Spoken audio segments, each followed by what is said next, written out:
Good evening, everyone. Yeah, good evening, Bala. Yeah, good evening, sir. Good evening, everyone. Hope you are doing good, right? Good, Bala. Okay, we'll start the class. So we were stopping our classes on completing the third process in the risk management. So we have another, fourth process in the risk management, right? Fourth or third process. So the process name is qualitative, right? We gone through the risk management planning. We have taken out our RMP, risk management plan, where we define the complete guidelines, what we have to do in the subsequent processes, how well we're going to perform the risk identification process, and when we have to repeat this process, what kind of tools and techniques will be helping you to perform the risk identifications, where you need to take the identify risk and which document you have to define in detail about each and every risk events, and which document you are able to define. That will be a summary level. You will not take the complete risk into the document, but you will be going with the highest impacting risk into that document. I will be providing a summary level of information. So risk report will give you this information, summary level. Risk register will be giving you the clear risk description. Everything will be very elaborated and everything will be in detail. So you are using various kind of Swiss Army knife tools and techniques for you to take the risk events, which is going to impact your project in future. And there is only one technique which will be helping you to find out, once you are performing the risk identification, which risk events are a positive risk event and which risk events are negative risk events. So can you name the technique? What a technique is helping you to just know about the risk events or positive and negative once you are performing the risk identification process? Can anyone in our team can say which technique out of many techniques which is listed in the toolbox?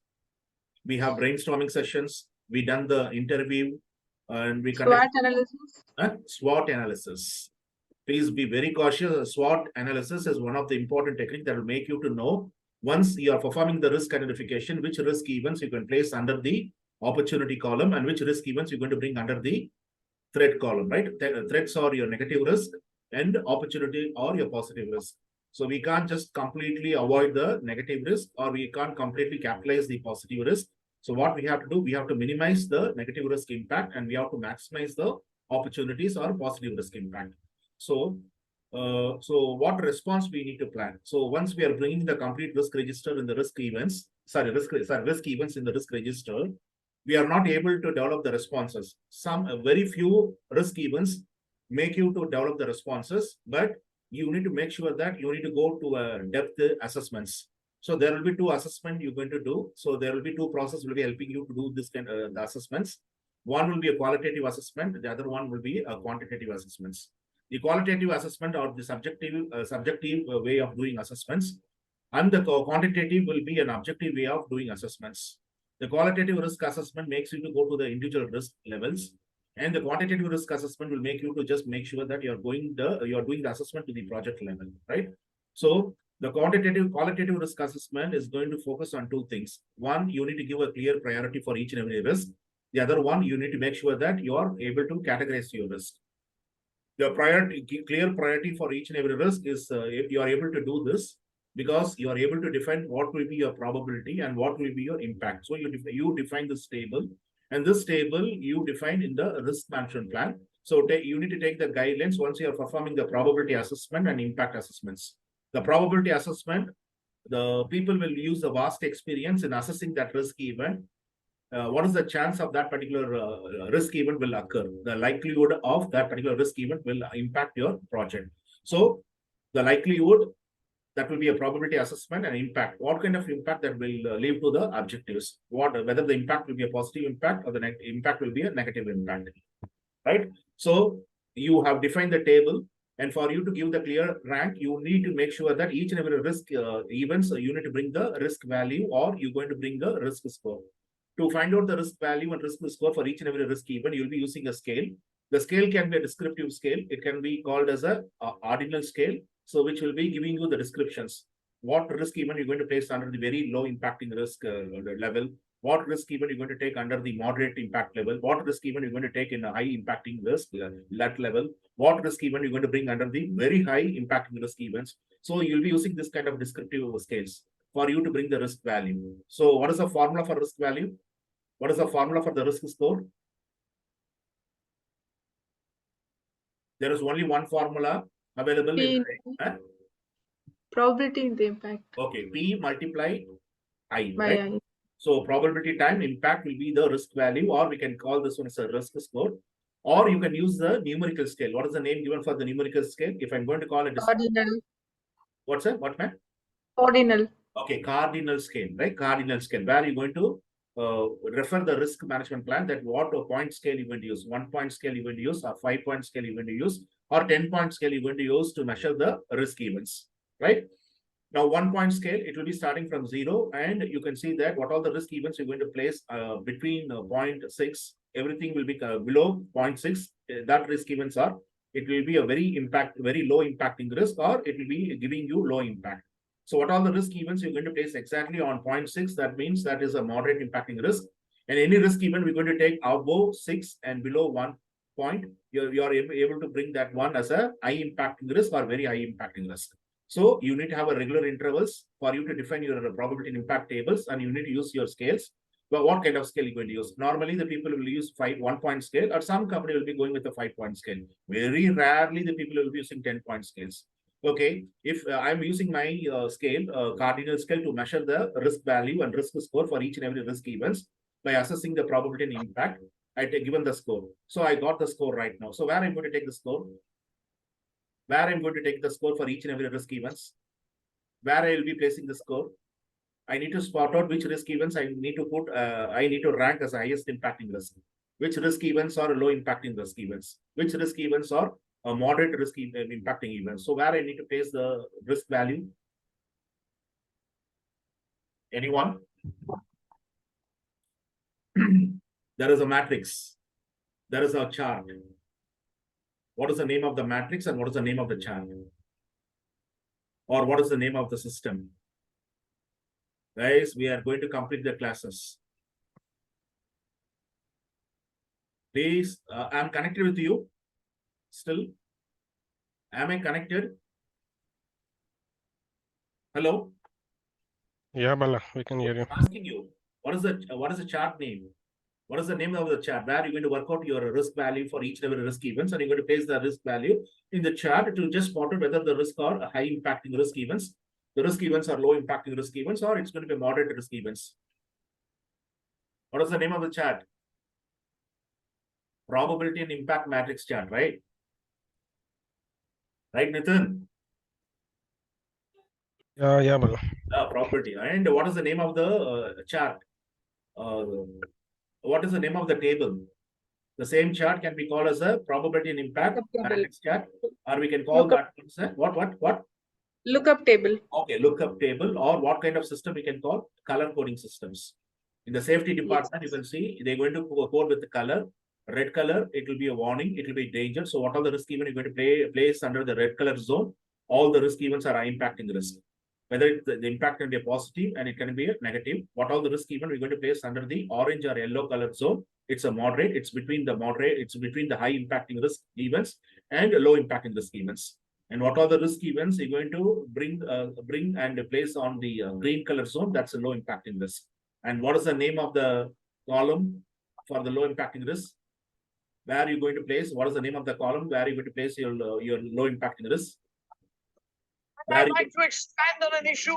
What happened? Someone is shouting. Okay. So what is the name of the Watch list. watch list? So what are you going to do with the low impacting risk? So you need to name that one as a watch list, right? A watch list. Do nothing, just monitor it. There should be a frequent monitoring. It should not jump from that watch list and it should not bite you. So you need to monitor it. You need to watch it. So that's the reason you're going to name that column as a watch list, right? So you done with your qualitative and other parameters also you are assessing, right? So now you're going to update both the risk register and risk report. What are the things you are able to bring from your assessments? And for you to do a clear assessments, make sure that you need to assess your data first. What all the data you're going to collect for each and every risk event, that should be assessed for the quality informations. So that quality information will make the people to do the proper assessments, because you are not using the full-blown software for applications for you to do the qualitative risk assessment. People will use their experience. So you can raise the question to the people, on what basis you are giving the percentage for this risk event, the probability percentage. Why you are saying that it's a 90% probability? On what basis? So you will be sharing this experience. I know very well that I already deal with this kind of risk events. So there is a chance of 80 to 90% that risk event will occur. So you can see the people will share only the experience for them to do this kind of assessments. They will not use any kind of software, right? And what happened here? Once the people are discussing, they will have a different kind of viewpoints.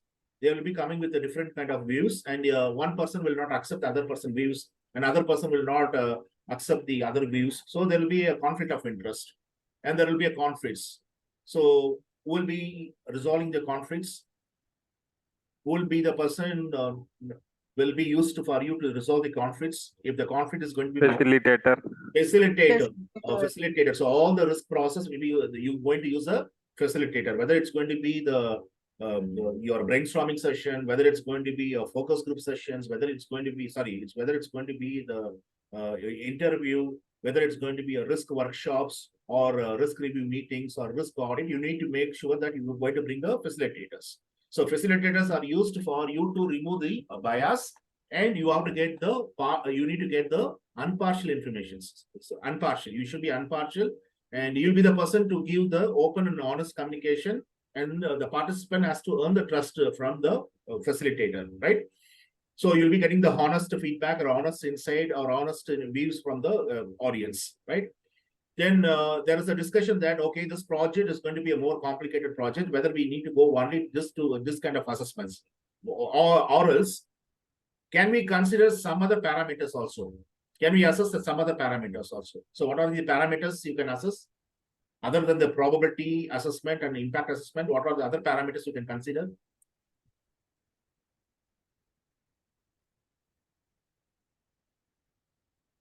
Can they consider the manageability?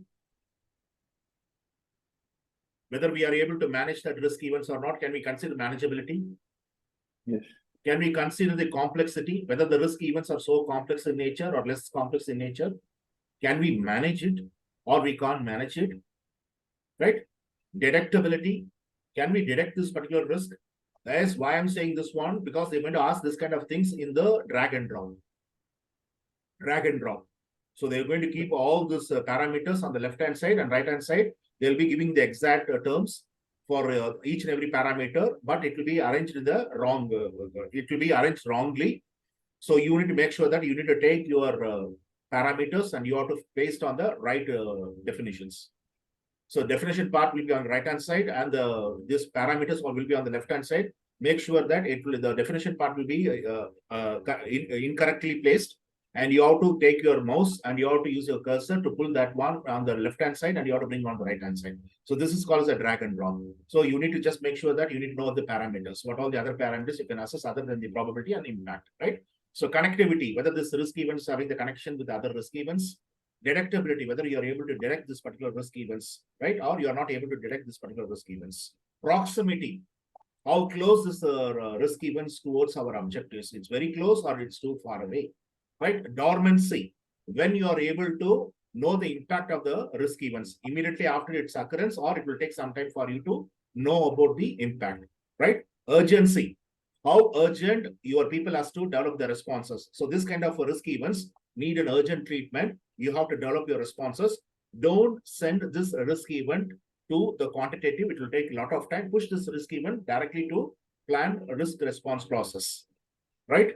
So you've done all your qualitative risk assessment, and you're able to update all your informations in the risk register. Summary level goes into the risk report, and you're able to update your assumption log if you are able to come with new assumptions, or the old assumption is proven true or old assumption is proven false. Make sure that there should be a proper updation in the assumption log. Then any issues, you find the people is not able to do the proper probability assessment and impact assessments, there is a concern raised, so that you need to bring that concern into a document. So which document is going to take the concerns? What is the name of the document? The complete concerns are filed there, documented there. The material is not feasible for you to work with. The weather is not feasible for you to work. Always it will be the delivery is coming as a late delivery. And you are ready with your features, but the other people, they are not ready to integrate with you. You are not getting your entry into the mustard point. Always they're asking a lot of questions. So what is this particular thing is called? Or the next room, the next department is making some sound, you're not able to work peacefully. Or your computer is not a good computer, it's always getting freezed. Your calculator went outdated. You're not able to do the proper calculations. The software is not renewed. So what all the things are listed here? What are you going to call this one as a complete things as a common theme? What are the things I listed right now? Where are you going to bring? It's not going to be issues. It's not the issues. Hello? You should. So Yes. where are you going to bring that issues? What is the name of the That document? hierarchical charts. Issue log. Issue log. So issue log should be updated. So issue log should be updated, right? So make sure that proactive project managers will just appoint a responsible person to resolve the issues, and we will be giving the target resolution date.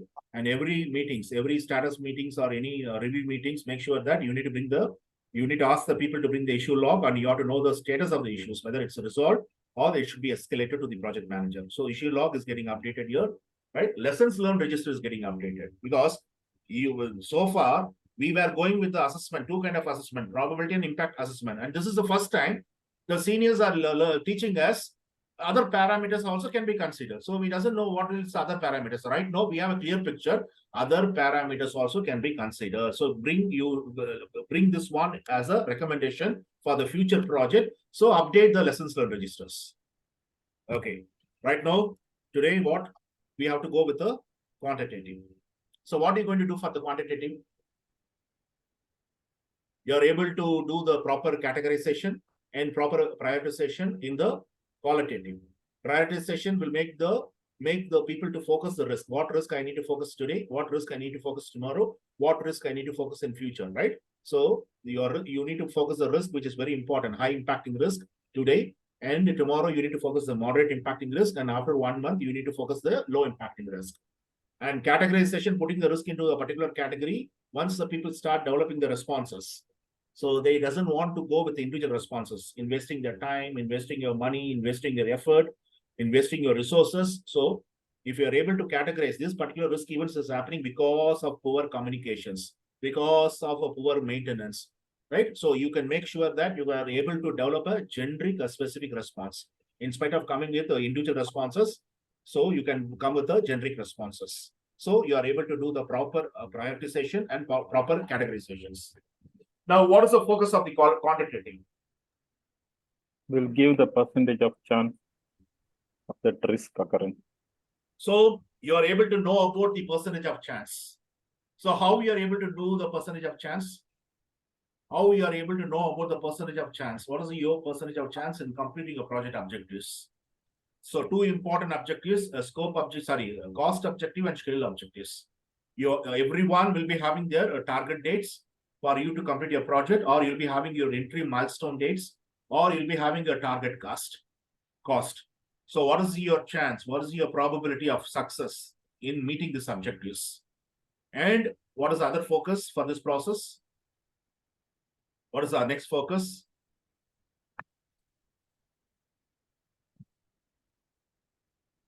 Anyone? What is the other focus? Evaluation will be better. Okay, evaluation will be very better. But main thing is that you need to take this one into your notepad. You need to know about the remaining variability. What is the remaining variation in your remaining work? And when this variation has started? When the variation exactly started in your objectives? So the focus of the quantitative risk assessment is you are able to combine the complete risk. Positive risk are combined, and you want to know the combined effect. What is the total risk exposure if all the risk given is going to happen positively, right? So what is the total risk exposure? If all the negative risks are combined, and what is the total risk exposures? So what is your chance in achieving your objectives? You have a 100% chance, or you are having less than 100% chance. And what is the variability you have in your work? And what is the variation you have in your remaining work, and when the variability has started? So that's the reason all your inputs kept here. It's up-to-date documents. The people who's going to do the quantification of risk will not use any kind of outdated documents. They will be insisting you to use the up-to-date documents. All the documents which is used as an input, you need to make sure it's up to date. Then only the people can know the starting point of variability, when the variation has exactly started in each and every document. Right?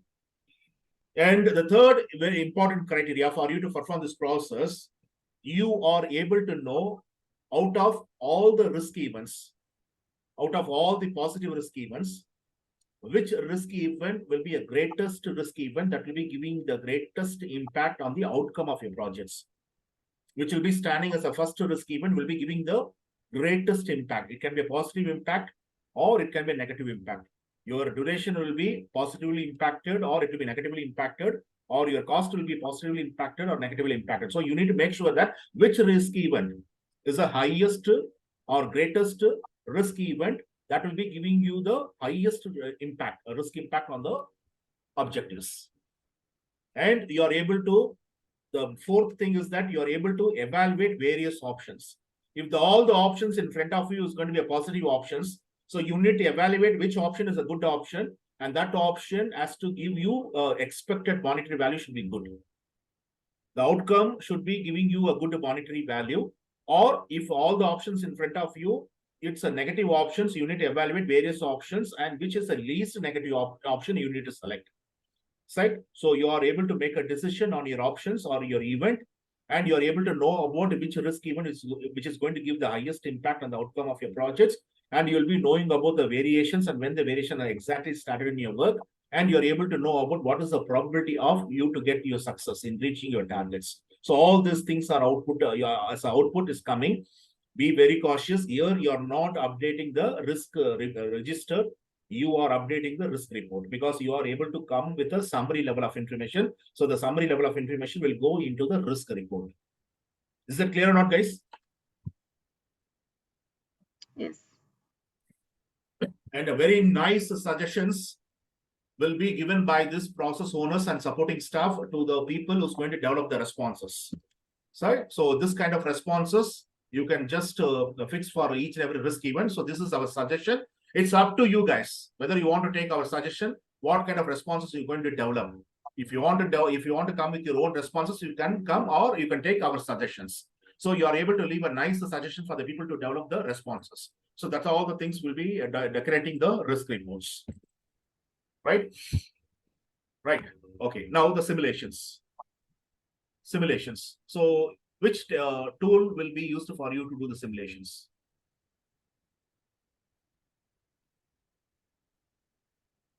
Which tool will be used for you to do the simulations? Can you able to see something called an S-curve? Yes. Okay. What technique you have used and what tool you have used? What tool you have used and what technique you performed to get this S-curve? You just note this chart name. The chart name is called as a CPD chart. What is that? CPD chart. So this chart, you are able to get performing a technique. The technique is called a simulation and a modeling technique. You've done your simulation, you've done your modeling, and you are able to get your output. All your output are stacked as a narrow histograms, and it will be giving you various scenarios, and it will be giving you the chance for you to get your success. Now, what is your chance of success? What is the percentage of chance you have to complete your project on 2.35 million? Seeing this particular chart, what is your chance of 61%. Okay, 60%, right? And what is your chance in completing a project with the 2.45 million? 85. Okay. What is your chance for you to complete your project within 2.2 million? It's 40, 23%. 40%, 23%, right? 20. Oh, okay. Yep. 23%. So you are able to produce a chart called cumulative probability distribution charts. Cumulative probability distribution charts. CPD charts. So what analysis you've done here? For which object you've done here? You've done for scope or you've done for cost?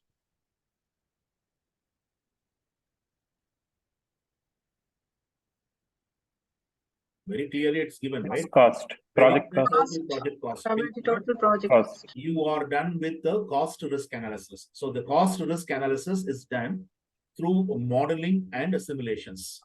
There is one simulation is available. If you can open your Primavera software application, you can see there is one thing called a what if scenario, right? Anyone has seen something called a what if scenario? Even in the Excel document, you can see what if scenario, right? So what do you mean by what if scenario? The what if scenarios computing version is only this simulations. What if scenario also is one of the simulations. You are able to simulate your project using what if scenario. What if an important lead engineer, she is going to leave the organization for her maternity leave? What if an important consignment is not able to be received from Sri Lankan ports? What if we are not able to get our approval from the ministries? So you need to just make sure that you need to ask a lot of questions. What if, whether it's going to delay, how much delay, whether it's going to impact the cost. So you need to ask a what if. So don't you think that this particular what if is going to be a tedious process, a very tedious process, going through each and every scenarios? If your project is having 1,000 scenarios, can you able to do the what if scenarios, what if scenario for all the 1,000 scenarios? If your project is having more than 1,000 events, can you able to use the what if scenario for all the 1,000 events? It will not consume your time. So No. this what if scenario will be simulated using your computing technique. So you need to make sure that you need to use your computer for you to expedite your process. So there is a software application is used for you to do this kind of simulations and modeling. Please note on the software name is called as a Monte Carlo. What is that? Monte Carlo.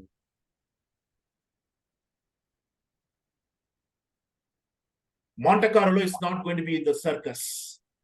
There was a circus a couple of years before. You can know very well that Doha, they've installed a circus called Monte Carlo.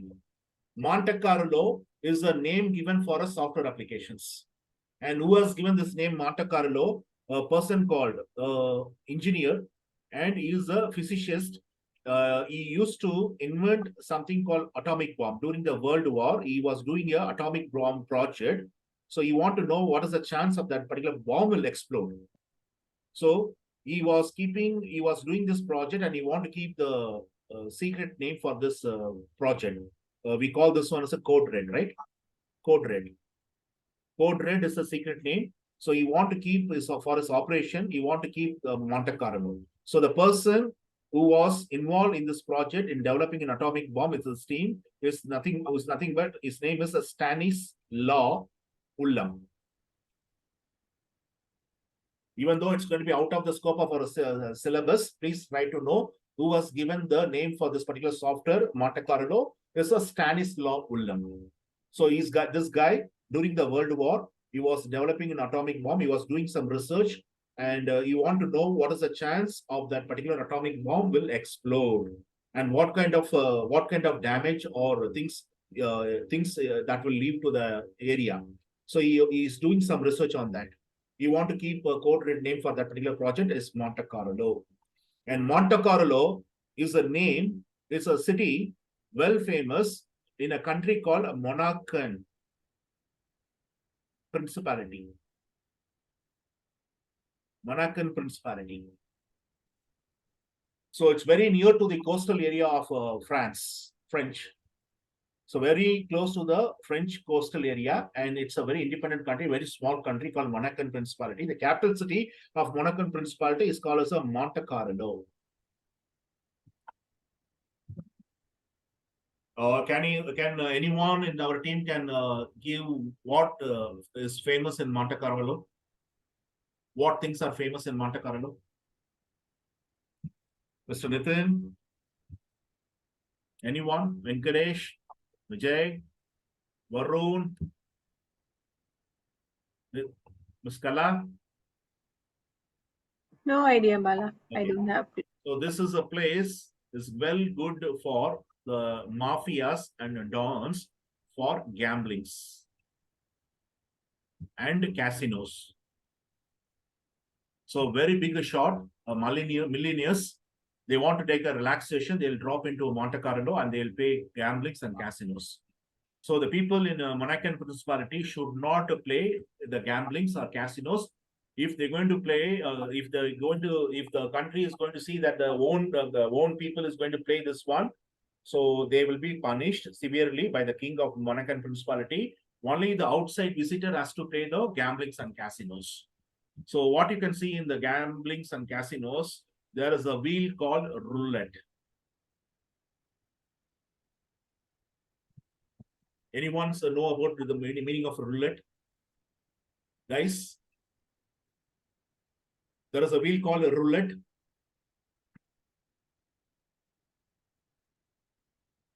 Nitin, you know a wheel called a spinning wheel called a roulette? No, Bala. Oh, No idea. okay. See, you will be predicting a number on the wheel, and the wheel will be rotated. And once the wheel is going to slow its motion, a point. Yeah, we've seen in movie. Yeah, correct. Yeah, We that's can the recall. chance. So what is the chance for you to win that roulette game? That's kind of like depends on the right? permutation combination. 50-50, right? Yeah. What is your chance to win that roulette game? 50-50. You can't predict that you are going to win that game 100%, right? Luck has to favor you. So if you're going to win, you take your million of money from them. Or if you're going to lose, you're going to lose your million of money, which is earned from which you earn from your hard work. So the roulette wheel is going to provide in the casinos a 50-50% chance for the people to win this game. So why the Stanislav Ullem has kept the name called Monte Carlo? Because his uncle always used to go to this Monacan Principality and you'll be playing the roulette game. So you want to use that Monte Carlo name for this project and what software he was making. So you want to keep that name as a Monte Carlo to find out the chance for you to meet your objectives. Now it's clear or not, guys? Now it's clear? Got it. Okay. Now, what will be the input you will be placing in the software? It's a 3 times costlier than the Primavera. A license key software is more than 3 times costly than the Primavera software. So maybe it will be like a 50 or 60,000 reals or dollars, $30,000, $40,000. So that's the reason many companies will not use the Monte Carlo for them to do the risk quantifications. That's the reason I said very clearly, this process is so time-consuming process. And this process is going to be money-consuming process. And you need to wait for the assessment. At least you need to wait for 3 or 4 months. Now, I said very clearly, what scenario is going to be a very tedious process going through each and every scenario. But here, once you are dropping the information about your project, the software will automatically simulate and it will be doing many times the modeling. So it will not simulate your project 100 times. It can go for 1,000 times simulations. It can go for 10,000 times, 50,000 times, 100,000 times, 200,000 times, 300,000 times, even 1 million times your project will be simulated with various scenarios. And all the outputs will be coming as a narrow histograms. Each and every histogram will be representing a scenario. What is your chance for you to complete your project on 131st day? What is your chance for you to complete your project on 132nd day? What is your chance for you to complete your project on 133rd day? So it will be giving you various scenarios in the form of narrow histograms. Is it clear, guys? Yes, Bala. It's clear. But the data should be proper, right? If the data is wrong, the output also. Data also, here also the data should be, you need to just make sure that you need to assess the data for its quality information. Without having the quality level of information in the data, so you are not able to do the risk quantification properly. That's the reason the people are so aware in using the data and they're asking each and every department to have the information up to date. So what kind of analysis you can do using the Monte Carlo? 3 analysis you can do. The first analysis will be a cost risk analysis. The second one will be a scheduled risk analysis. So what is the output you are able to get once you are doing the cost risk analysis? You are able to get the CPD. the cumulative probability distribution charts. Is it clear or not, guys? It's clear. Yes, ma'am. And The third one? the second one is your scheduled risk analysis. You are able to do the scheduled risk analysis, and the output you are able to get, please note on a criticality index. Take this information, what you are able to do using the Monte Carlo for scheduled risk analysis, you are able to get your criticality index. So once you are able to get the criticality index, you are able to know how many critical paths you have in your project, which activity is more critical, and which activities are near critical, and what if you are having more than 2 critical paths or more than 1 critical path, because it's advisable for you to have only 1 critical path in a network diagram. If you have multiple critical paths or more than 1 critical path, it will be more riskier projects. So what you need to do, so the criticality index will make you to do something. So if you have more than 1 critical path, what are you going to do? You need to convert that network diagram to 1 critical path. If your criticality index, after you're done with your scheduled risk analysis using your Monte Carlo software applications, it's giving you the clear indication your network diagram is having multiple critical paths. So what are you going to do? If your criticality index is going to indicate that your network diagram is having multiple critical paths, what are you going to do?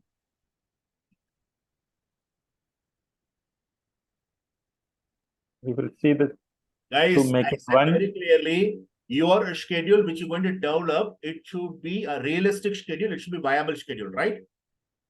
The schedule should have a flexibility. That's the reason you say that you need to just bring the realistic schedule. It should not be an unrealistic schedule. Tomorrow, you should not go for n number of EOTs. Few EOTs will be approved based on the justification which you're going to give to your client or owners. But many EOTs will not be approved. You have to complete your project on the given deadline. Otherwise, we will just make sure that you have to pay an FT fine or penalty will be charged on you. So what are you going to do? If you know, if you are taking the criticality index and you are able to know the network diagram is having many critical paths, what are you going to do? Ms. Kala, you are a PM. What you will be doing? I am giving you because you only Nitin and Kala, you are coming up front. Other people are mute spectator. What I can do? I want my intention. I want to take this particular class so engaged. I want everyone to be actively involved. You need to ask the questions, or you need to answer my questions. So he doesn't have any other option to pick up Nitin or Ms. Kala. Please don't take in a wrong sense. No. Because we are connected virtually, right? Because we are coming from the tiring work and you have a lot of other tensions, family tensions, health issues. Many things are there, circulated among around you. So here 2 hours, 2.5 hours, the money which you're going to the money which you've done for the investment, that has to give the potential return on investment. It has to bank in your head. Whenever you're facing any question, this is the thing which Bala was discussing. This will be the right choice. You have to close your eyes, you have to take that options. See, after tomorrow, you are free from the clutches. You're out of clutches. Here, you know very well, weekly, twice or thrice, you are locking yourself. 7 o'clock, Bala class will be there. You'll be coming. And after tomorrow, there will be no one who will be controlling you, right? The reason for you to come and get the classes is not only to get the project management knowledge. You have to grab the certification. Market condition is not so good. Only Dubai, so only Saudi market is lucrative market right now. Even the Saudi companies, if you want to take a very good job and you want to pay in very good salary, you need to have an international certifications. Your profile should carry that. How long you going to survey with your academic and your technical qualifications? People are looking for, the companies are looking for this kind of certifications. You need to be a PMP certified. You need to be a Prince2 certified. You need to be a QMS lead auditor. You need to be a CCP certified. So make sure that you are just taking these global certifications where you can take a leverage for the job market. It will be giving you a complete competitive edge for you to get your good job. Okay, coming back to our things, where I left. Okay, if you are Critical path, multiple okay, critical if paths. there's more than one critical path in the network diagram in your criticality index,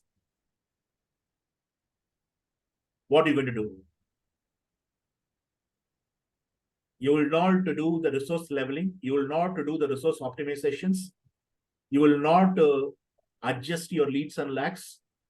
You will not compress your schedule by doing crashing and fast tracking. Fast tracking. Right or not? And making sure that your network will be having only one critical path, and it's no, you will not have that much of risk here. You'll be having the risk impact only on the critical path. If you have more than one critical path, it will be more riskier, right? So in that case, a Monte Carlo will do this optimization automatically through Yeah. computing techniques. Yes. Automatically, it will be modeling see what you're going to drop into the software. You are able to produce 3 models. Through cost risk analysis, you are able to produce cost model that is in the form of cumulative probability chart. Through schedule risk analysis, you are able to come with a criticality index and you are able to create a schedule model. And sometimes this is having a capacity to do the cost and schedule risk together, and you're able to bring an integrated cost and schedule model. So 3 models you're able to create with the Monte Carlo. The input for you to just place for you to run the cost risk analysis, line item cost, your estimations, your uncertainty, your assumptions, and various constraints. Similarly, if you want to do the schedule risk analysis, again, all your duration, which is estimated for your task, and your uncertainty on the task, the assumption you made on the task, the constraint on the task, so everything is brought as a data, and it is going to, you are placing in the user interface, and the IT specialist who is going to run the software will be running your software and will be giving you the assessments. Is it clear, guys? Okay. You have less than 100%, and you got there is a lot of variation in the remaining work. You never noticed once the variation has started. So what this is a output which is coming through this assessment. What are you going to do? How are you going to face this? If the assessment report shows that you have less than 100%, you have only 60% chance in completing the project objectives. You have only 70% chance to complete the project on the given deadline. So you are getting these reports. What are you going to do? How are you going to approach this? How are you going to improve the confidence for the client and for yourself? You are a contractor, you need to get your confidence, and the confidence also should be raised from the client. The client should not feel bad. So how are you going to raise the confidence for all the people working in the projects? If this assessment shows that you have less than 100% in completing your objectives, you don't have 100%. So what are you going to do?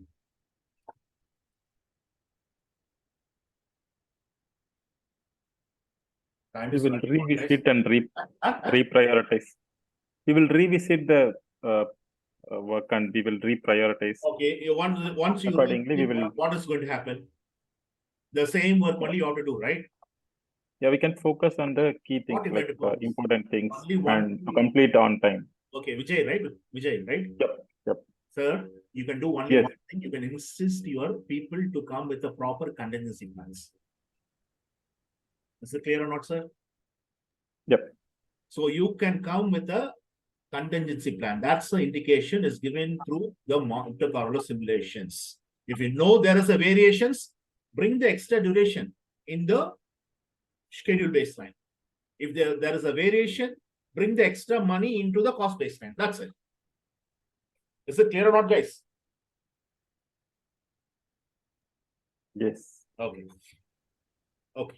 We have completed that one. And what is the next one?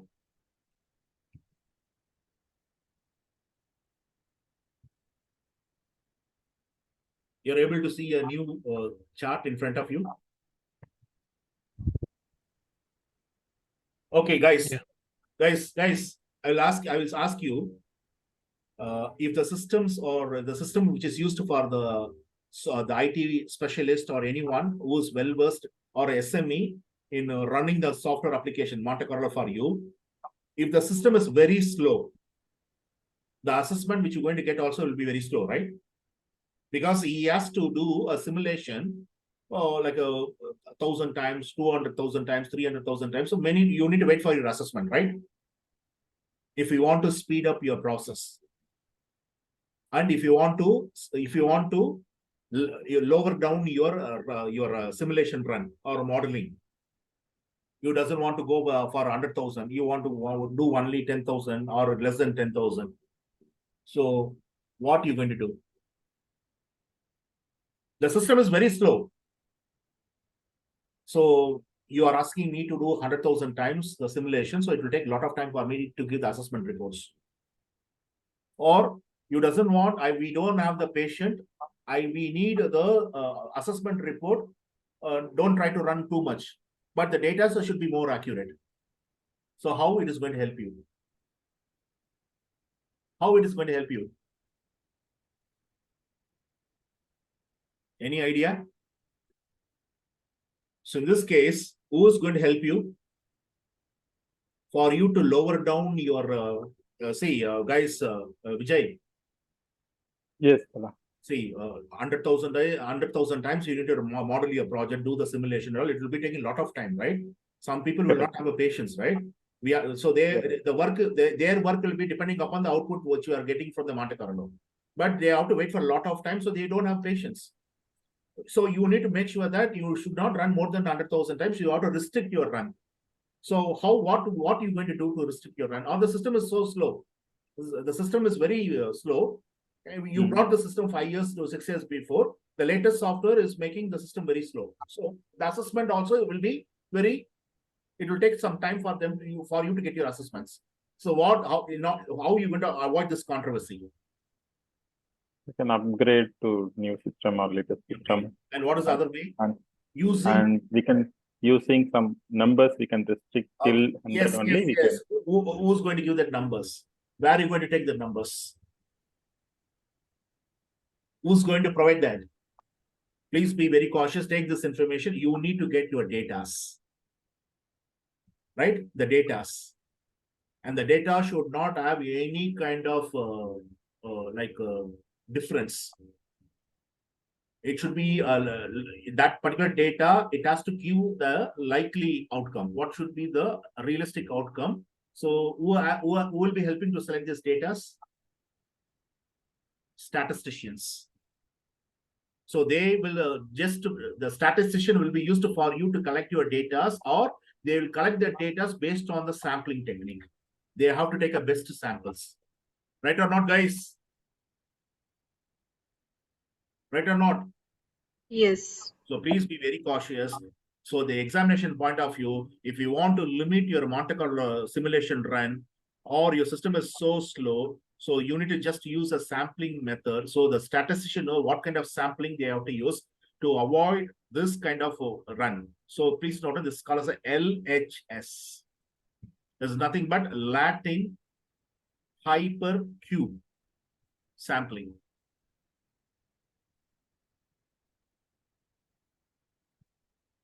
So Latin hypercube sampling method is used for you to limit your Monte Carlo simulations by having a good samples.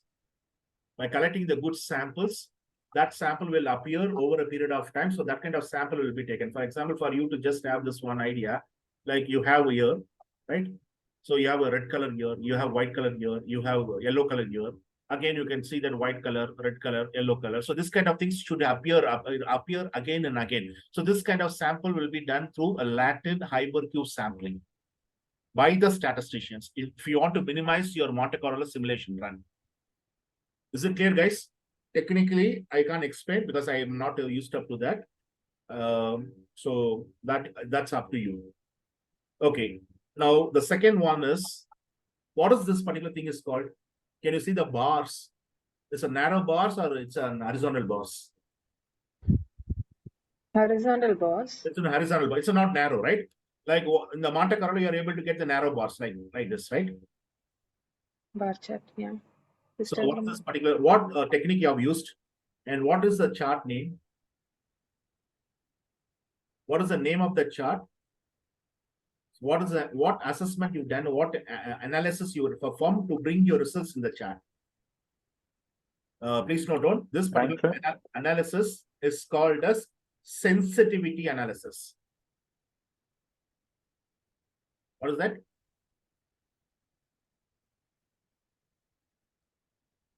sensitivity analysis. So this particular chart is an ascending order or descending order? Descending order. It's a descending order, right? So you're going to place this one at the top, right?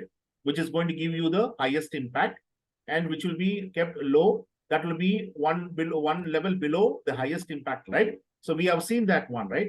The third thing is that you need to make sure that which risk event will be the greatest risk event that will be giving you the highest impact on the outcome of your projects, right? Here we are taking the durations. We are taking the duration, manufacture reactors. So this reactors will take some, the manufacturing the reactors will take some time, so that will delay the projects. So that will be coming as a first, right? So can you see the spread here? Can you see the spread here? Yeah. You are able to see this one, the bars which is coming from left to right or right to left? Left to right. From the left to right. What is this point? What is this area called? This is called as a baseline. Or we call this one as a base value. So if you are able to just give your the impact level from the baseline or base value from the left to right, it's a positive or negative? Positive. It's negative. Positive. Left to right. It may not require. So it is going to minimize your time, right? So you can see this bar is spreading from the base value or baseline from right to left. So this is positive or negative? Positive, right? Duplicate test may not be required. So that's going to minimize the duration, right? You can see piling contractor may deliver earlier. So that is going to minimize the duration. So it's a positive, right? Right or wrong, Yes, guys? yes. Yes, Bala. Okay. So what happened here? So you are placing your the impact level for each and every risk event in the descending order, right? From the base value. So once you are able to keep the results from the left to right from the base value, it's a negative impact. Once you are placing your results from the right to left, it's a positive values. So now you're going to collect the edges. What shape it looks? We have a tower in Corniche. Funnel. We have a tower in Corniche. In West Bay area, we have a tower. What is the tower name? Tornado. Tornado. Ma'am. So this chart is called as a tornado chart. It looked like a funnel shape. Madam, Yes, Bala. for your kind information, sorry, other people. Sivan kaila irukka udukka paathirukkeenga? Yeah, like a Only Udupi the or shape side. of the Lord Shiva, where you used to have a small drum-like things. So it will be in the shape of tornado. So if the examination point of view, they're going to ask you if you're going to run the sensitivity analysis. If you're going to run the sensitivity analysis, so what are you going to do? What are you going to be able to find? You are able to find out the which risk event among all the risk event is going to give the greatest impact on the outcome of the project. So it can be a positive impact and it can be a negative impact. So the greatest impact risk event on the outcome of the project is placed at the top, and the lowest impact on the outcome of the project will be kept at the bottom, and you're able to bring this one from the left to right from the base value. So that will be a negative impact. Right to left from the base value, it will be a positive. So once you're connecting the edges, it looks like funnel or it looks like a tornado. So this chart is called as a tornado chart.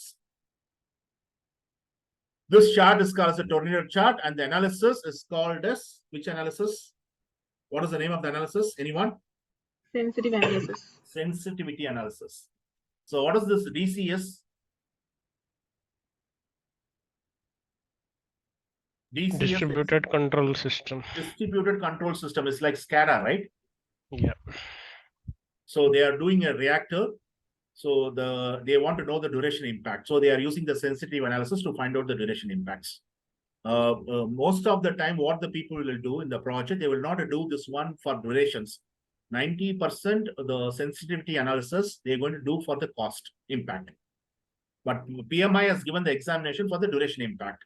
So which risk event which is going to give the greatest impact on the outcome of the project for the cost? Guys, hello? Hello? PPD. Hello? Guys, Yes, Yes, Bala. Bala. right? You are there, right? Yes. Yeah. Yeah. So, see, various risk event will come here. And it's not only one risk event, it's going to be a correlations. So you are able to make a correlated models. So you're able to combine the risk event, which is going to give the impact on this. So various risk event on the manufacturer reactor will give you this kind of duration impact. So the correlation model is created during in the sensitivity analysis. It's not one risk event. You're able to combine the various risk events and you're able to know about the impact on a certain objectives. So that will be which risk event which is coming as a correlations and which is impacting the outcome of the projects. It's not single risk events. Be very cautious. So most of the time, this kind of sensitivity analysis is done for the cost impact, not for the duration impacts. It's clear, guys? It's clear or not? Yes, clear, Okay. Bala. Okay. The next one is I said very clearly, you have various options. Now you're confused which option you have to consider. And each and every options is a dollar value options. Either it will be in minus or it will be in plus. And each and every option will be having a lot of risk and uncertainty. You have to make a decisions which options you will select after you've done your evaluations. So what technique you will be using here? The technique which will be used for you to find out and evaluate which option is good options. Please note down a decision tree analysis.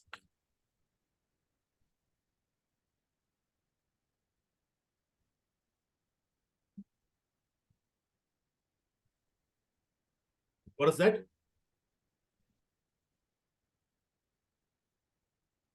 Decision tree analysis. Decision tree analysis. The decision tree analysis. So now the decision tree analysis will start from left to right, and again it will be coming from right to left. Now the decision tree analysis will be having three areas, three nodes. What is that? See, guys, they have taken one options, and they drawn a tree. But if the project is having 1,000 options, if they want to bring the 1,000 option into one tree, can you able to find out? You will not get confusions. Yes. Right? If you imagine this is only one options. The project will be having 1,000 events or 1,000 options. If you want to bring for all the 1,000 options and 1,000 events into a single tree, the tree will be very big banyan tree. You will be having a lot of branches. Each and every branches will be your options. So the decision tree is an important tool they have used in the FIFA. How? The decision tree, this particular technique was used in the FIFA. The Supreme Committee, they have used this decision tree for them to just find out which option is a very good option for them to conduct the football tournament. Right?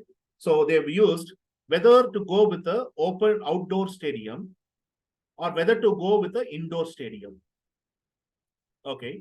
If you want to go to the outdoor stadium, what is the chance of sunshine and what is the chance for rainfall? An indoor stadium, what is the chance for sunshine and what is the chance for rainfall? Okay. If it is outdoor stadium, it's going to sunshine. How many spectators is expected? How many spectators is expected? 90,000, for example. If rainfall, how many spectators is expected? If it is outdoor, 65,000 spectators. If it is indoor sunshine, 120,000 people are expected. If it is rainfall indoor, 140,000 people is expected. Okay. What is the ticket rate you're going to fix for outdoor and what is the ticket rate you're going to fix for indoor? Right? Okay, we'll fix $100 for outdoor and we fixed like $140 for indoor. And what is the chance of rain and what is the chance for rainfall? And what is the chance for sunshine if it is indoor and what is the chance for rainfall if it is indoor?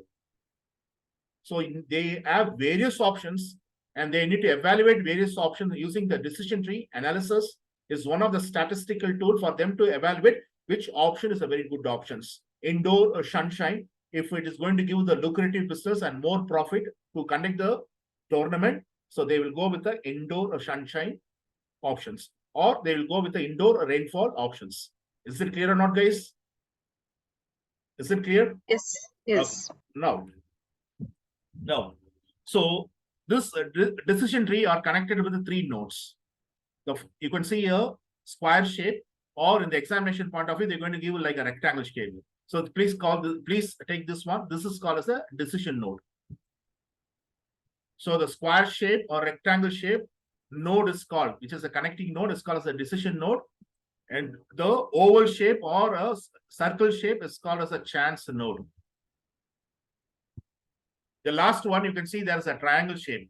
The line is connected with the apex. This is called as an end node. So to draw a decision tree, you need to make sure that you need to bring the 3 nodes. One is your decision node. The other one is a chance node. The other one is a end node. Right, guys? Right?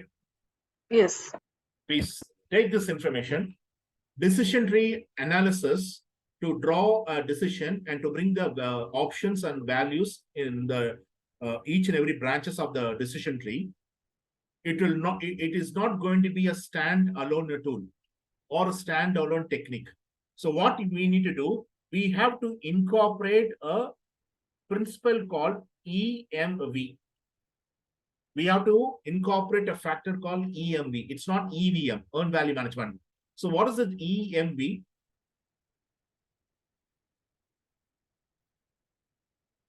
Expected monetary value. What is that? Expected monetary value. Expected monetary value. So expected monetary value, it's your expected, it's not your actual value, it's only the expected monetary value. So again, the expected monetary value will be having a formula, probability time impact. Now, take your mobile calculator. The examination question will be asking you, this project, you have a probability of making a profit. The probability of making profit is 60%. Right? And you can make 100,000 as your profit.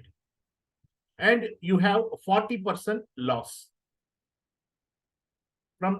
You can 40% loss on 100,000. You can make profit on 100,000. So you can make loss also 100,000, but loss is 40%, and what is the gain is 60%. So what is your expected monetary value? What is your expected monetary value? Is a 60,000 profit, or it's 20,000 profit, or it's 20,000 loss, or it's going to be 40,000 loss.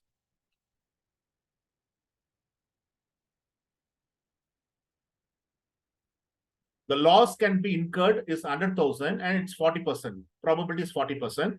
You can earn the margin or profit 100,000, and the probability in earning this 100,000 is 60%. Now the project, what is your expected monetary value? It's a 60% profit, or 20%, it's a 20,000 profit, or it's 20,000 loss, or 40,000 loss. 60 profit. 60K profit. 60K profit, right? Now I'm asking you, what is your total expected monetary value? Yes, it is 60K. Okay, 60K.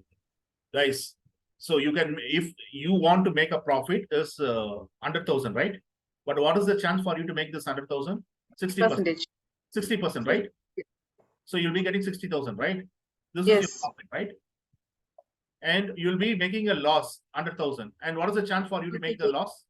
40%. 40K. So 40, right? So what is your expected monetary value? 60,000 minus a 40,000, right? So 20,000. Plus 20,000, right? Yeah, profit. So this should be your answer. Don't try to make a mistake. If they're going to ask any questions on decision tree analysis, the decision tree analysis for you to take a decisions.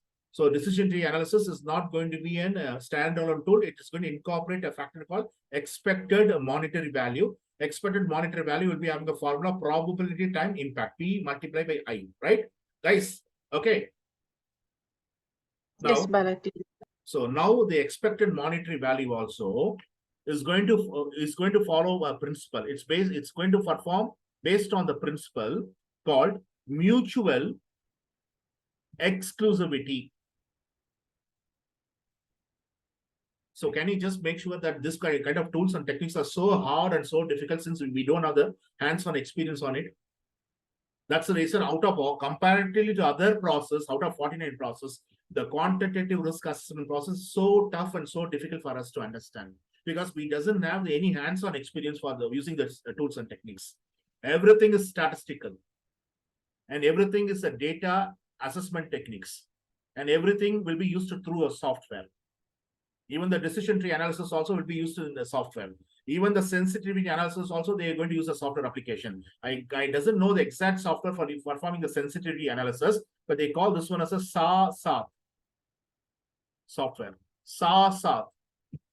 There is a software used for you to perform the sensitivity analysis of SASAT software applications. So decision tree analysis, normal, I think Microsoft Excel is, you can use the MS Excel in using some macros for something they said. I doesn't know how they are bringing a decision tree. But Monte Carlo, there is a software available with a company called Decision Suite. So it's a authorized seller for the Monte Carlo and the decision tree analysis. The software company is in US called Decision Suite. Now coming back to the mutual exclusivity. What is this mutual exclusivity? Based on this principle only, the expected monetary value will be functioning. So you're incorporating the expected monetary value, which is nothing but your probability time impact, into the decision tree analysis for you to know your monetary value, what is your expected monetary value if you're going to select a particular options. And this expected monetary value also is going to function through a principle called mutual exclusivity. Okay, guys. Yes, Bala. I'm going to flip a coin above. And once that particular coin is going to touch the ground, what is the chance for me to get heads? And what is the chance for me to get tails? 50%. 50-50. Right? I'm having a red color card and I'm having a black color card. So we are playing a deck of card game. And I'm going to cover my card. And you have to close your eyes and you have to draw a card from me. If you're going to take a red color card from me, you're going to take $100. If you're going to take a black color card, you will not get nothing. So what is the chance for you to get red color and what is the chance for you to get a black color? 50-50. So mutual exclusivity is nothing but if I'm saying right now, I'm asking you to rotate your neck on right-hand side. Turn your neck on right-hand side. And turn your neck on left-hand side. Can you just able to turn both simultaneously? No. Only one. So what you are doing, you are making your neck into a center axis and slowly you are rotating your neck on right-hand side. And if you want to turn left, you are bringing your neck on the, you are bringing your face on the center axis. Then you are able to do the, you are able to rotate your face on the neck on the left-hand side, right? So you are not able to do this thing both at the same time, right? So one state of occurrence is not depending upon the other state of occurrence. One state of occurrence is not dependent. It's independent. So one state of occurrence is not dependent on the occurrence of other state, right? So a car can be on or the car can be off, right? A glass can have 40% of water or the glass can be an empty glass. A person can, there is a 40% chance a person can lose the game, 60% there is a chance for the person to win, right? There is a chance of 90% rain or there's a chance for 10% sunshine. So mutual exclusivity will be this, a state of occurrence, or one state of occurrence is not depending upon the other state of occurrence. That is called the mutual exclusivity. So it's a basic and fundamental. Can we go and see the decision tree? You're ready? Yes. Okay. Now you have your decisions, right? So what you need to do, there is an existing plant is coming. You want to take a decision whether to demolish that plant and build a new plant, or you want to go for an upgradations. So you having two options. Either you need to build a new plant after demolishing the old plant, or you need to do a kind of upgradations. Okay. If I'm going to build a new plant, what is my investment? Your investment will be 120 million. And if you're going to upgrade my plant, what is your investment? 50 million, right? Right, okay. Your strong feeling, your gut feeling saying that if I'm going to invest 120 million, how much profit I can make? What is the profit you're going to make? 200 million, right? Right or not, guys? Yes, yes. And if the weak feeling make you to know, so how much money you can make on the lower side? If I'm going to do the investment, 90 I'm M. being pessimistic. My feeling is that 90 million we can make approximately, right? Right or not? Yes. Now you are reaching to the end node, right? End node is nothing but your payoff minus your cost. What is your payoff? If you're going to select this options, if you're going to select this branch, what is your payoff? The payoff will be 2 million, 200 million, right? Right or not? Yes. And your investment is what? 120 million. 120 million. If you're going to select this option, your payoff will be 90 million and your investment will be 120. So how much you're going to get? 80 million. If you're going to select this strong demand, if you're going to select a weak demand, you're able to lose minus 30 million. You're losing 30 million. Similarly, if you're going to invest 50 million, if you're going to choose this path, strong demand, you have a gut feeling. What will be the profit amount you're going to make? 120 million. And what is the least amount you can make if you're going to choose this path, weak demand? 60. So you're reaching to the end node. So end node is what? Your payoff. The payoff selecting this particular path will be 120 million. The investment which you done to select this path will be 50 million. So your income will be 70. Here the income will be 10. It's clear or not, guys? Is it clear? Yes. Okay. Now you know very well mutual exclusivity, right? It may or it not may 50-50, or it may be 60-40, 90-10, 70-30, right? Or you can divide this branch, the 3 branch. Here you can make 50, and this branch you can make 10. It's depending upon your convenience. But once you are summing up your percentage, it should be 100%. Right? Now, if you're going to select this path and making 80 million, and what is your chance to make that 80 million? You have only 60% chance, right? Right or not, guys? This is an example given by PMI. So according to the example, what is the chance given to you for you to make that 80 million? If you're going to choose this path, 60%. 60%. So for 60%, for 80 million is how much? 48 million. 48 million. Okay, if you're going to select this path, this is your option, because a tree will be having branches, right? It can be 2 branch, it can be 3 branch, it can be 4 branch. But once you're going to give the percentage for each and every branch, it should be summing up it should sum up for 100%. So you will be losing 30%. And what is the chance for you to lose this 30%? 30 million? 40%. 40%. So 40% for 30 million is how much you're going to lose? 12 million. 12 million, right? And here 70, right? What is the chance for you to make this 70? 60. 60. Okay, so how much you can make? 42, right? 42 million. And what is the chance for you can make? This is a positive 10 million. So you have 40%. So 10 million for 4 million. 40%, 4, right? 4 million you can make. So if you're going to select to upgrade your plan, investing 50, you can make 46 million.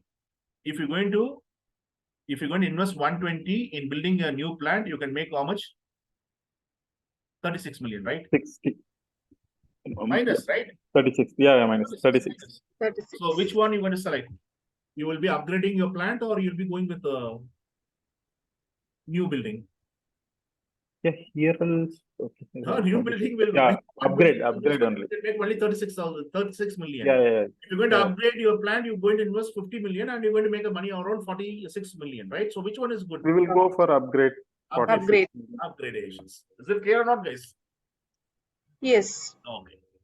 So all the things will make you to do the updations in your risk report, not the risk register.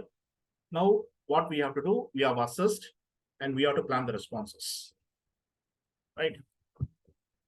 So now you are developing the responses.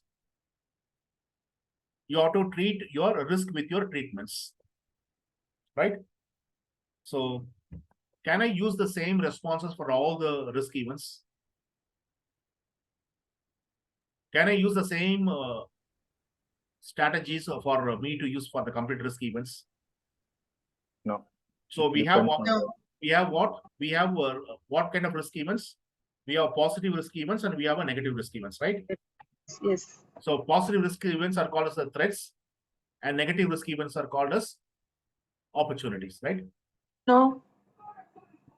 Negative risk events are called as a threat, and positive risk events are called opportunity, right? Sorry.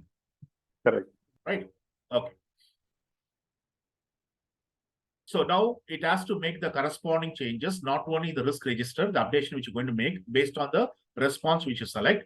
It has to make the corresponding changes in the other documents also because of the updation you are taking into the risk register. Okay. So now we'll go with the negative strategies, right? So the first one is escalation. Escalate. The second one is avoid. The third one is transfer. The fourth one is mitigation. Mitigate. And the last one is accept. So this acceptance can be passive or it can be active.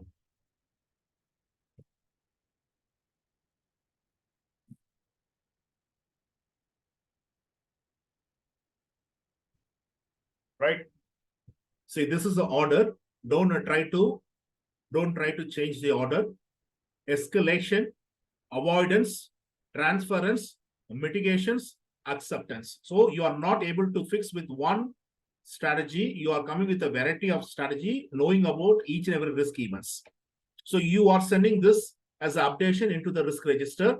Last class, we have seen that the risk register was growing in size bulkier and bulkier and bulkier. We are taking an example that the ladies, once they got married, after married, you can see that after many happiness, they are able to put a weight, right? So you are adding more and more and more an updation in the risk register because you are developing the strategies. You are ready, right? Guys, this is very serious. You will get at least like a 4 to 5 questions on this. So can I proceed? Yes, Bala. Okay. So I know very well we are tired. It's a riskier area. We have to complete our portions. Okay. Yeah.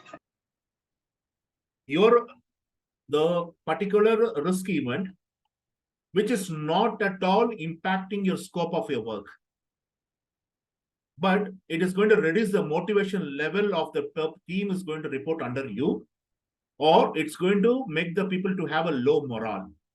So this kind of a risky event should be properly escalated to the senior management. I repeat, this risky events are not, the risky event is not impacting negatively on the scope of the work. It's not at all concerned with your existing scope of your work. Your project scope is not getting affected, but it's affecting the entire environment. The team is getting impacted. The team motivation level is coming down. The team morale level is coming down, right? So you are not able to take any decision on this because this is going above your authority level. You do a proper escalations. Bring that risk event into the risk register. Do nothing. Try to do the escalation. If you have the PMO office, if you have the portfolio management office, or if you have any steering committee, try to escalate this one to the senior management. Okay. Now we don't have projects. Right? We don't have that much of projects in Qatar. Right, guys? Yes, Bala. When your project is going to complete, you are a PM. During the lunch break, you have your lunch and you want to wash your hands in your washroom. You're going to the washroom. Your team members are just gathered and they are making a gossips or rumors. You know that there is no project in future. I think that our organization will we are shortlisting our employees. Many people will lose the job. Or I heard from the management that our salary will cut for 40%. So this is going to affect the scope of the work, or the motivation or morale of the team is getting disturbed here.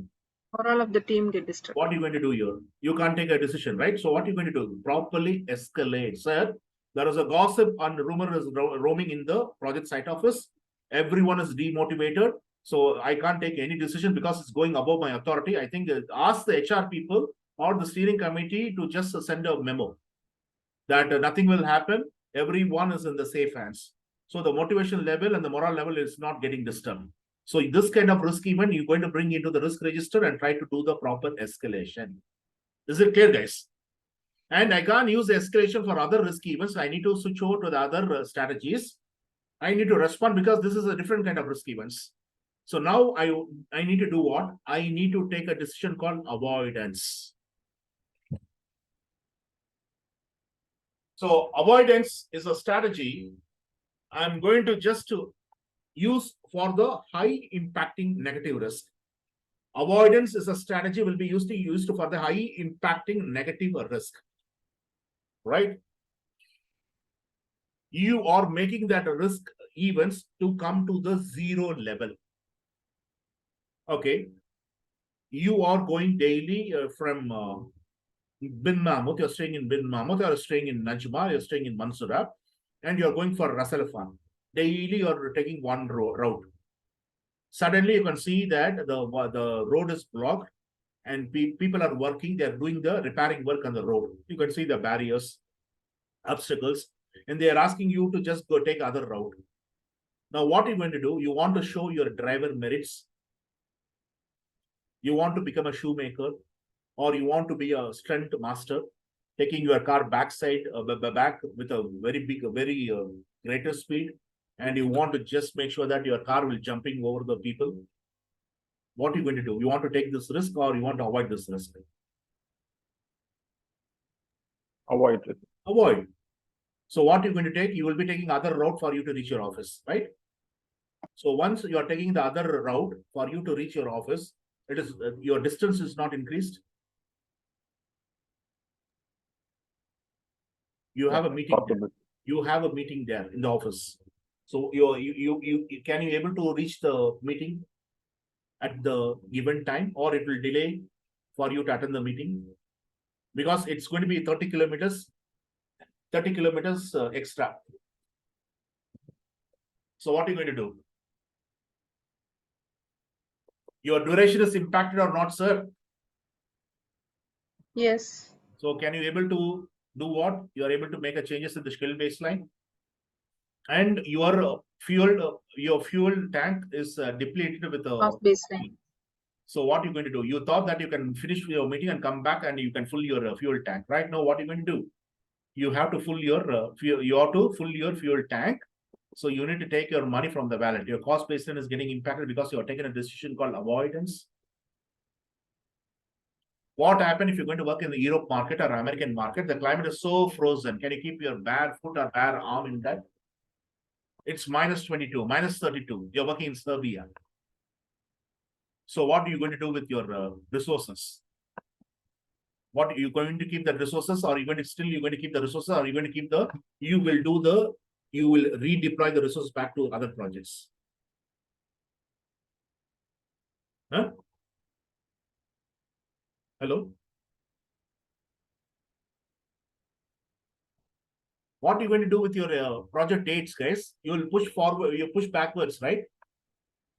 You'll wait for the winter to go away. You will be starting your work on spring, or you'll be starting your work on summer. So what all the resource which is assigned to this particular project will be redeployed back to other projects, which is not affected by the climatic conditions. So what you are able to do, you are totally avoiding that risk events, and you're making the risk level to come to zero. Since you are not able to deal with that kind of risk. Right? A particular scope of the work is so critical. So we know very well you have assessed the parameters on manageability and complexity. The work is so complex and you can't manage the risk in that work. You are calling the contractors, they also say that they can't do it, that. So what the contractors and subcontractors is doing, they are going to the client and they are pleading the client to remove the scope of the work. They are pleading the client to omit the scope of the work. And client also understand, okay, we need to omit the scope of the work. So if you're going to omit the scope of work, you will not remove the scope of work which you brought in the scope baseline. You will not do the corresponding changes in the scope baseline. Guys, please say yes or no. Yes, we And the will do. duration you brought for that scope of work should be removed from the skill baseline. The money which you brought for that particular scope baseline, for that particular scope, you need to remove that budget also. So you are making changes in the corresponding cost baseline because you are taking a decision called avoidance. Completely, you need to avoid that risk events and making that risk event to fall into zero level.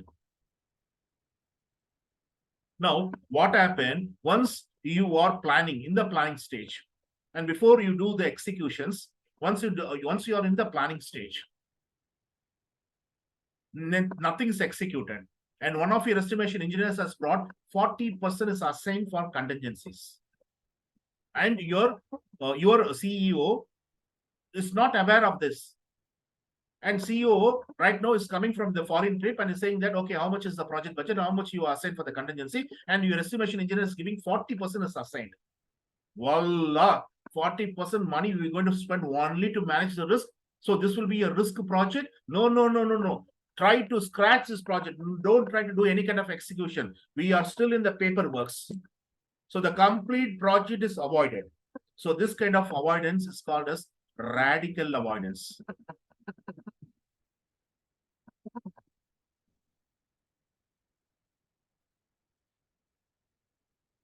Right?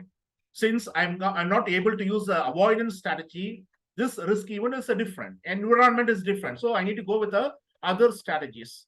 Okay, what are you going to do with other strategies? If you are not able to deal with the risk, what are you going to do?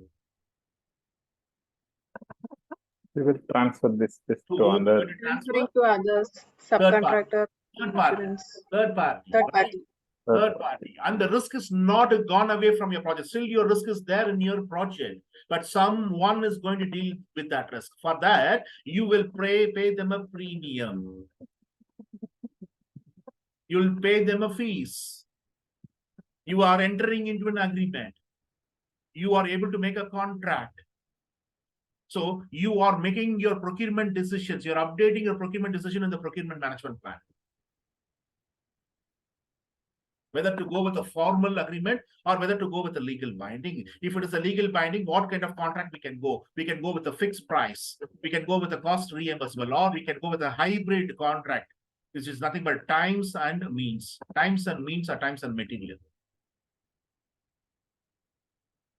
Right?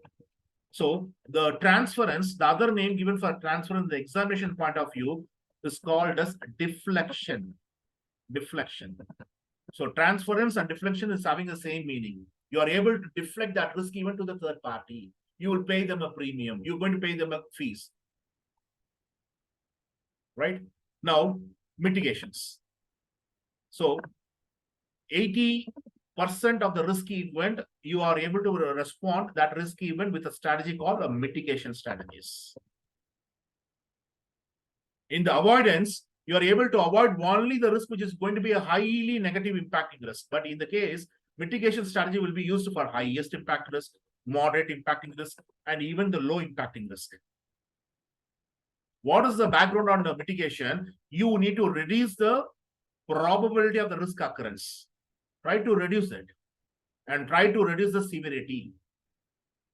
If you are not able to reduce the probability, it's not in your hand, you are not able to control it, at least try to reduce the severity of that risk events.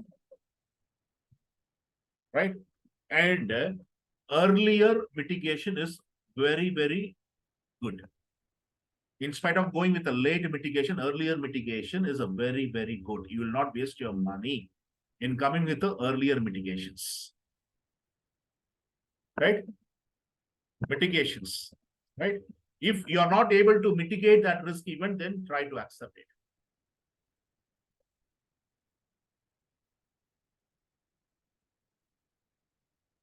So it can be a passive acceptance or it can be active acceptance. what the people will do, all your low impacting risk will be accepted.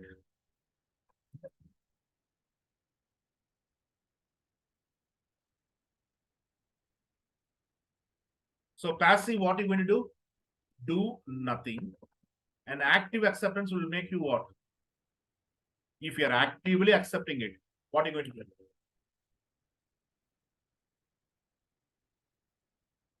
Hello? Guys? If you're going to accept actively, what are you going to do, guys?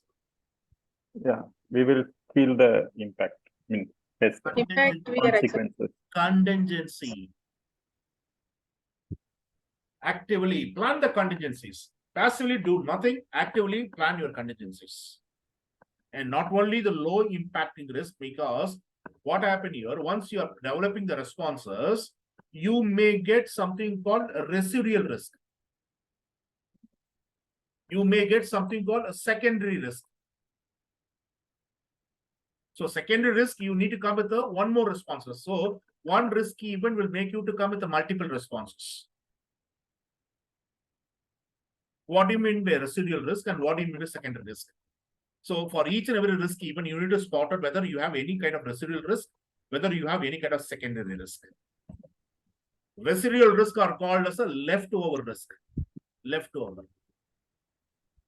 Because your response will not take the complete impact of that risk, it will leave some risk impact. Only 80% of the risk impact is taken by your responses, remaining 20% still there is in the project. So I need to plan a response. Is it clear or not, guys? Right or not? Now 80% is cleared, only 20% is left over. Now this risk becomes a low impacting risk. Right or wrong, guys? Yes. Okay. So now the residual risk for you, for example, you are the passengers who's driving the car, not knowing the driver, then the person sitting next to the driver also will be having the seat belt for you to fasten. So what is the necessity for the manufacturers to give the seat belt for the passengers? If something goes wrong, it will be to avoid head injury, right? Yes. Right? Your head will not bang in the dashboard, or it will not go and bang in the seater. So it will be, you have a frame, you are able to fasten yourself. You are able to safeguard using the seat belt. That's the reason they brought a compliance that everyone has to wear the seat belt. If anyone is not wearing the seat belt, you need to pay a penalty if the police is going to spot out. So it's going to the primary risk is avoided. But wearing the seat belt, if your car is meeting an accident, you will not get some minor injuries. You will not get scratches. Yes. If the glass is broken and the glass piece is going to come and pierce in your arm or things, your body or face, you will not get injured, a minor injury. So whether the seat belt is able to take the complete risk impact, it's making you, it's leaving some residual risk, right? There is a leftover risk also there. So that will be a residual risk. What about the secondary risk? Okay. Our response, which we plan to implement for this risk events, completely taken the risk, but it's able to bring a new risk, side effects. Side effects. Guys, you know very well that you have a teeth, molar teeth, the premolar teeth. Now that is decayed. Now you're going for the orthodontist, and they are asking you to remove. You remove. What happens to you? The particular area will be painful, right? They will be giving some painkillers. So only that particular area will be paining, or you will be having the complete body will be having a sickness.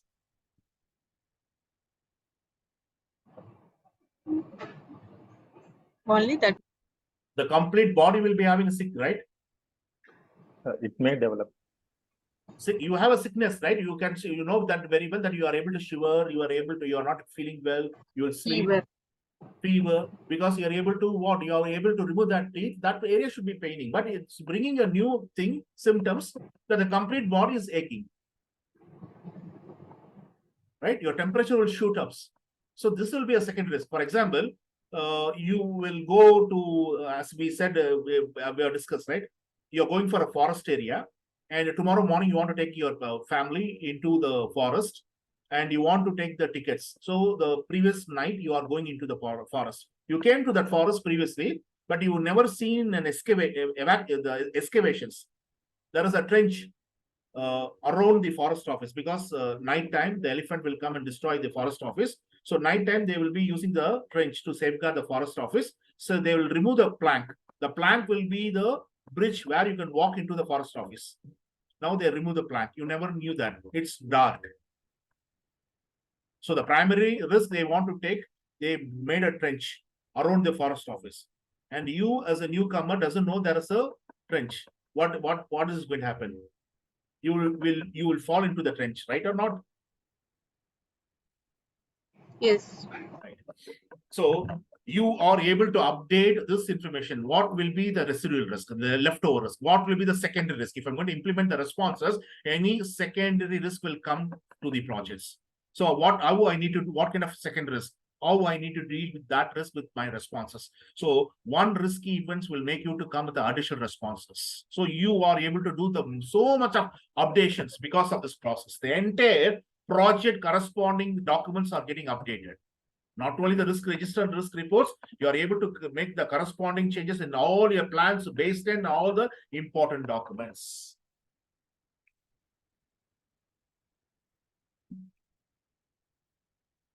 Right, guys? Okay. What about your positive risk? Yes. Escalation. Exploitation. Right? Share. Enhance. Accept. Passive. Active. So don't change the order. Escalation, exploitation, share, enhance, accept, a passive, or it can be active acceptance. So escalation, a positive risk is going to impact your project. Since you are not able to make any decision on that, you need to do a proper escalation. Bring that risk into the risk register, mark it. Don't do anything. Try to do the proper escalations. You were working as a project manager for the same project 3 years back. A software person came from a company and you want to introduce a new software tool. That tool is having a search capability to find out the new business associates that could give the lucrative business for you. Same industry, but you want to add more customers, but you doesn't have the database of the new customers. But the search tool will be having this kind of capability to search for new customers. So can you make a decision on that?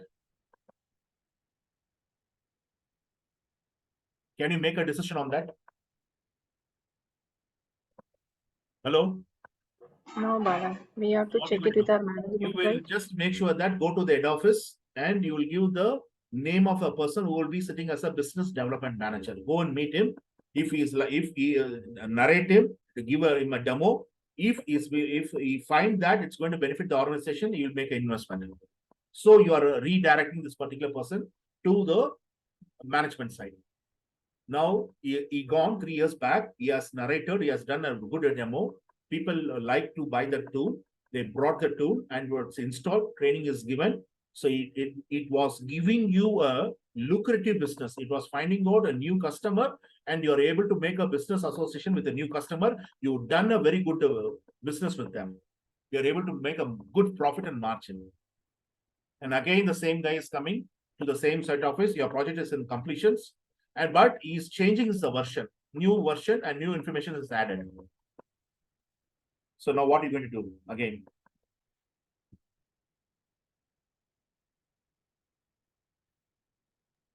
We need to buy the upgraded You version. can't make a decision on buying, right? You are a project manager. He's coming and meeting you. Again, we have to take it to the senior management or business Properly manager. doing what? You're properly escalating. This is a positive risk event. Escalating. Then, if you're not able to do the escalation, then you have to do something called exploitations. So exploitations can be done for all the high impacting risk. Avoidance will be done in all the high impacting negative risk. Exploitation should be done for the high impacting risk, not all high impacting positive risk. You want to bring a new mobile through e-commerce. You and your team are working for that, and you've done a good advertisement, and it was in the global market. You want to compete with Apple, and you want to compete with Samsung. So for last 1 year, you are doing the good advertisement, good marketing you are done. And right now, you are adding more features and you're explaining the features to the customer through media, through social media, through other medias. And your advertisement went very, what we say, it went to the customer, and the customer right now, they're eagerly waiting for them to buy your product. Now your product has launched and came into the market, and you have done an advertisement that you are launching your product. Now, the people start buying, placing the order in the e-commerce, right, in the website. And it was going as a wildfire. The people who are using your product, they are just spreading in the market that this particular product is so good. Comparatively to the iPhone, compared to the Samsung, it's so good. It's having a lot of features. It is giving a lot of benefits. So friendly to use. So now the global market is having this news. Now what happened? What will the people do?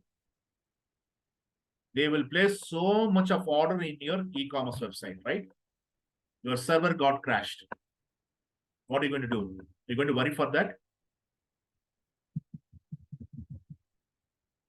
You're going to worry for that? Your server went for the crash. It can't hold that much of order. The order is coming in thousands and thousands and thousands of orders placed in your e-commerce website. So you call your backend team and you'll be asking them to have a backup server, right? You'll continue your business. Before any competitor is going to come and mint money, you want to sell as much as you can. So you are exploiting the opportunity as much as you could. Is it clear or not, guys? Yes. Okay. Now, you are so strong in construction contract, but you doesn't know about engineering and procurement. The work you done with the client, the owner, the last work, they are very much appreciating.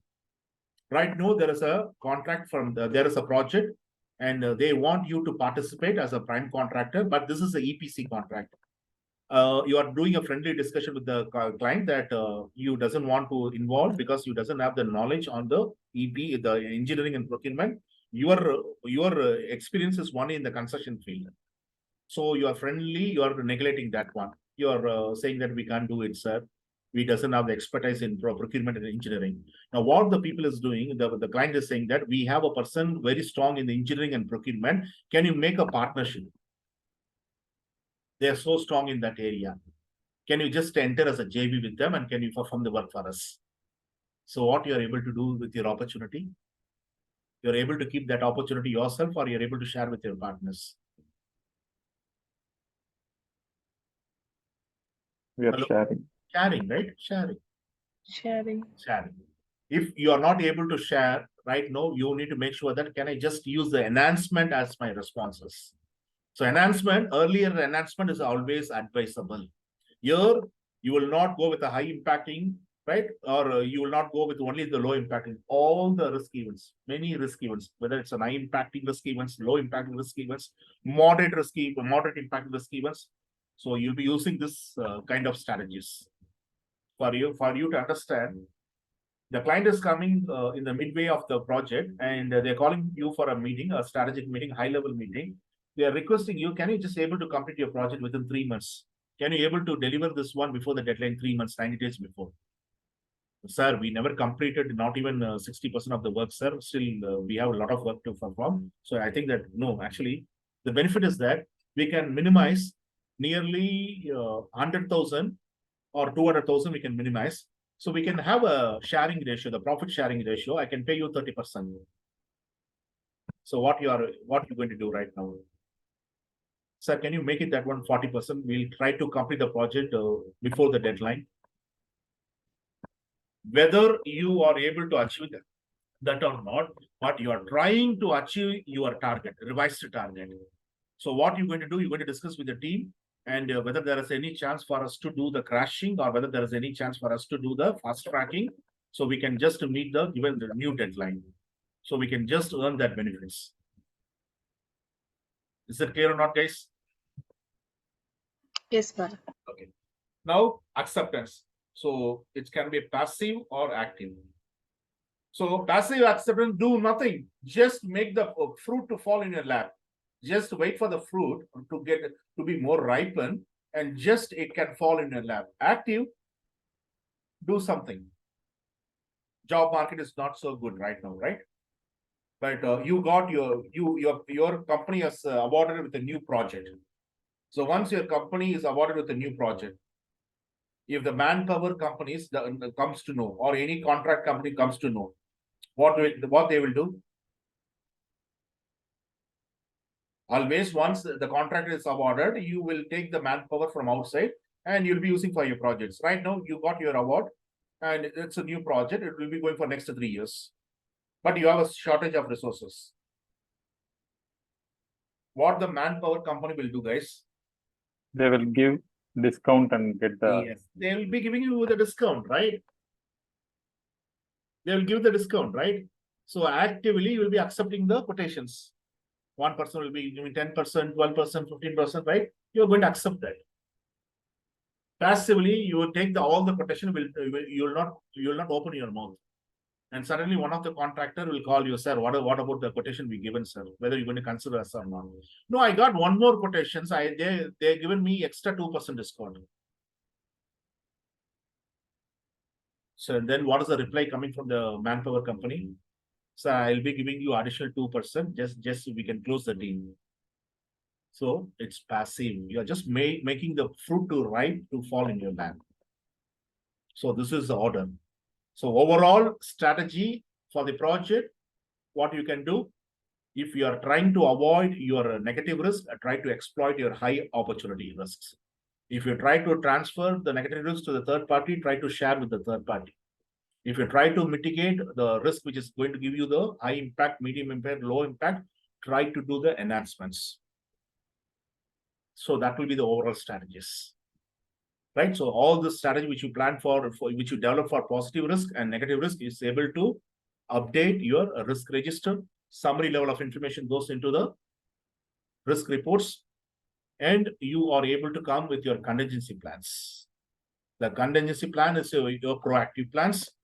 And you will be having a discussion with your team. If my contingency plan is going to fail, what I need to do? Okay, we will be having something called plan B.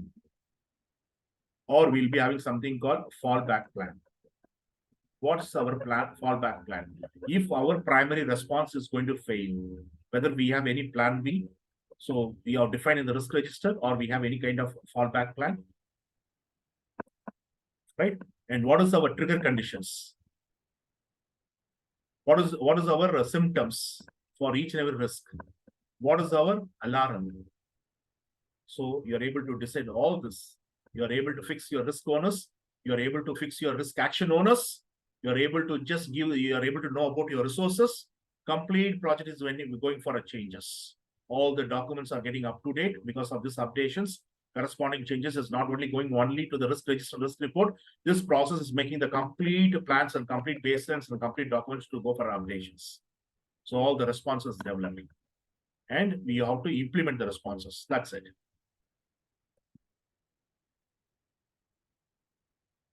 Simple. That's it. You are implementing the responses. So for the person to implement, make sure that you are giving a proper alarm. Ready with your response. Be ready with your responses. The risk started materializing. Don't try to make that one as an issue. Try to use your responses to minimize or to maximize it. If it is a positive risk, try to maximize it. If it is a minimized risk, try to use your response to minimize it. Right? And one of the key interpersonal skills in the examination point of view, they're going to ask you is that if you want the person to implement the responses, what kind of interpersonal skills you have to use? Can you see this one? Don't change this one, please.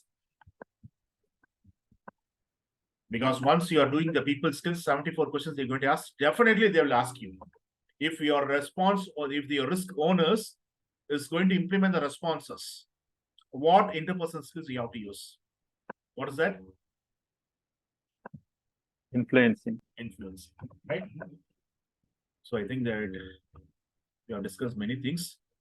So you want to put stop. So tomorrow is 6:30, right? You're able to see a new screen in front of you. So we'll just to finish the risk management for 10 to 15 minutes tomorrow. Then we'll be going with the complete procurements. So you'll be having a feeling that you're sitting for the contract management classes. You're able to see a new screen in front of you guys? Hello? Yes. Yes. Questions. Can I continue with these questions or you are tired, guys? Shall I continue with these questions? We can discuss like a 10 to 15 questions and discuss. Or you want to please voice out? Fine with me. So you can check. Other with participant, others. if you're tired or something, if you feel that, I can close my session and we can see tomorrow. If you are okay to move forward, we'll discuss with 10 to 15 questions, we'll discuss and we'll meet tomorrow, 6:30. We are starting the classes 30 minutes before, right? Normally we'll start the class at 7 o'clock and tomorrow will be the last session for us. So we'll be starting the classes at 6:30 Qatar time. So accordingly, the people who are staying in Sri Lanka, UAE, please try to come 30 minutes earlier. And the class will be going for 3 hours. Qatar time 6:30 and we'll be finishing by 9:30. Can I continue my questions with you or I need to close my session with you guys, please? I need you to respond. Nitin, Yuvraj, Varun, Venkatesan. Well, we can continue. No We problem. can continue, right? Ms. Kala, can I? Yes, Bala. Okay. An organization has historically executed most projects using a predictive approach. The organization now wants to change over agile approach. What strategy will be used to effectively help prepare the organization for this change?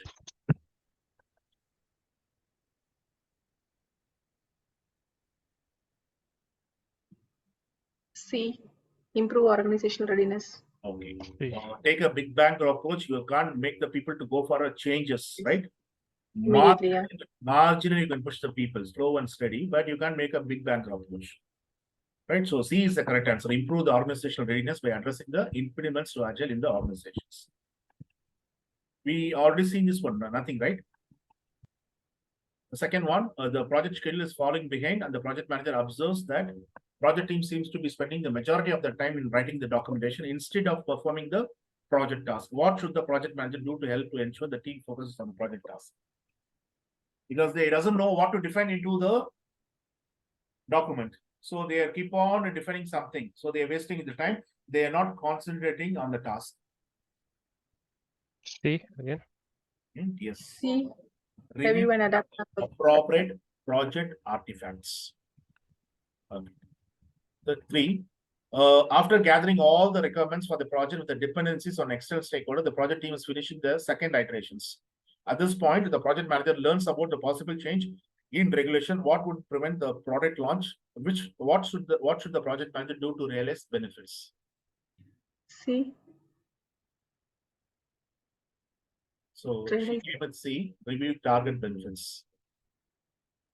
Right. So there is one important regulations that will prevent your product launch. So what the project manager has to do to realize the benefits. So bringing that new regulation into your product launch that will make you to lose something. So what you're going to do? You're going to open the what document you'll be opening to see the review target benefits, ma'am? You said a correct answer, but what is the document? Where are you going to review your benefits? Kala, ma'am, you said the answer. This Review. is- Here it's a sprint model, right? No, I'm asking you what document you will be using to review the target benefits. Where the Backlog. target Backlog. benefit management plan. That will come here in that agile approach also. Yes, ma'am. Benefit management plan is common for both the adaptive and predictive. The predictive. Okay. Where you're going to know about the benefits, right? Whether Benefit management. when the benefit will be reached to the customers, what is the target benefit, Whether it's a tangible one or intangible one, everything you have to know, right? So review the target benefit is the right answer. So what will be the answer for the fourth one? The project manager of an agile project has been asked to reduce the budget for 30%. Since it's very small project team, the budget is primarily allocated to resources. What strategy should the project manager use in order to keep the delivering value in a restricted environment?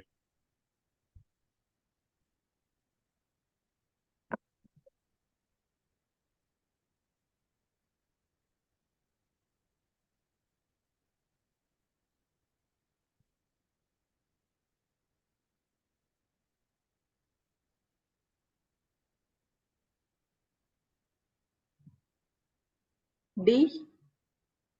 No restriction, sorry. C. C.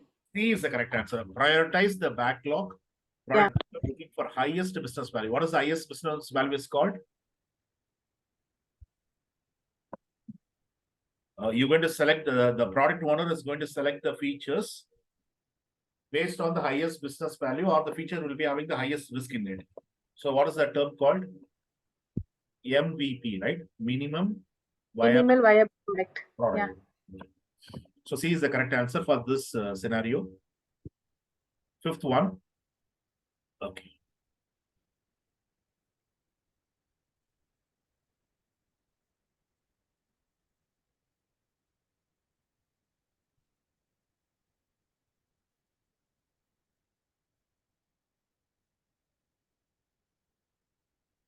During the project execution, the risk owner is monitoring the critical speed rate of a power engine to eventually trigger the defined responses strategy. During the risk assessment and management process phase, it was defined that the power engine has the following characteristics. 1,600 rate per minute, it will stop the work and crashes the entire system. If it is reaching 1,500 rate per minute, it will be warning the maximum rate allowed. If it's coming 1,400 rate per minute, it will be reducing the power and the brake of the engine. So which of the following statement is correct? Now 1,600 is a risk, or it's going to be issue, or it's going to be the trigger, right? So similarly, the logic you will define for 1,500, what it is a risk, it is a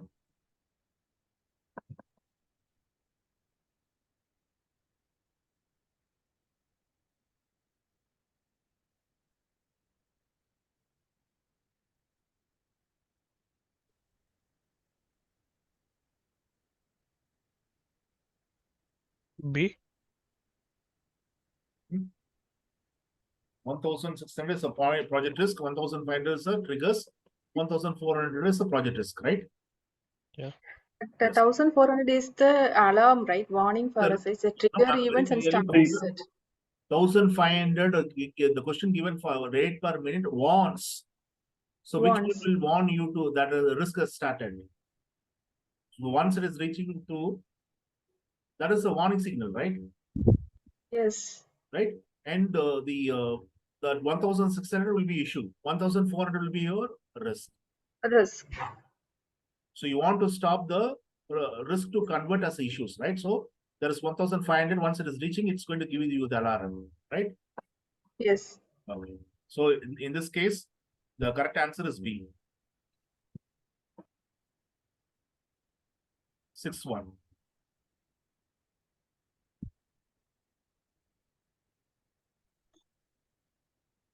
A multinational company has a plan to expand the business into a new country where they currently have no presence.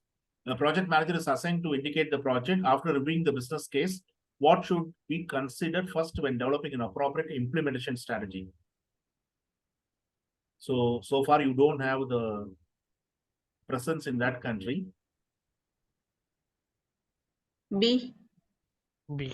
Evaluate the environmental and regulatory factors. This question is clearly a business environment questions.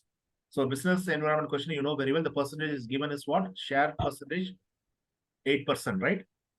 8%, nearly 16 questions you'll be getting like this. You'll be getting the questions on compliance, risk factors, environmental factors, regulations. So B is the correct answer. 7th one, and high performing team member performance has been consistently increasing over the past years. leaving other peers behind. The project manager has been reluctant to publicly recognize the team members' contributions. Right? Reluctant in sense is not willing. Contribution for fear of discouraging others. So the project manager is feeling that a particular person is the only one person among the team is keep on performing. And if he's going to recognize him and making him as an achiever of the month or player of the match and all, other people will just have they will be having the low motivations. He is making, the project manager is indirectly making us the losers. So C. project manager is also concerned the team member may leave if it is not rewarded for the contribution made. So he has to equally poised. Share the rewards. Yeah. Share the rewards. So even though it's coming, the contribution is coming from the single person, make sure that it should be shared among the team, right? So request remind the high performing team member to focus on the shared rewards rather than the individual rewards. 8th one, during the execution of a project, the project manager notices that only one team member has one of the technical skills needed to build the product. The project manager is afraid this might have a future impact on the quality and schedule because most of the upcoming activities will require at least 3 people with the specific skills. What 2 actions should the project manager take to prevent the team from being unqualified? You have to select the 2. It's not a multiple choice. It's a multiple correct answer type question. B and D. E and D. Yeah? Facilitation and D. Knowledge sharing and facilitation. Okay. Encourage working in pairs. This is called the pair programming. Making the juniors to work with the seniors. Pair programming. Right? That's correct. What about C? Teach the entire team with the news. Teach the entire team the new skill. So you can take that role, right?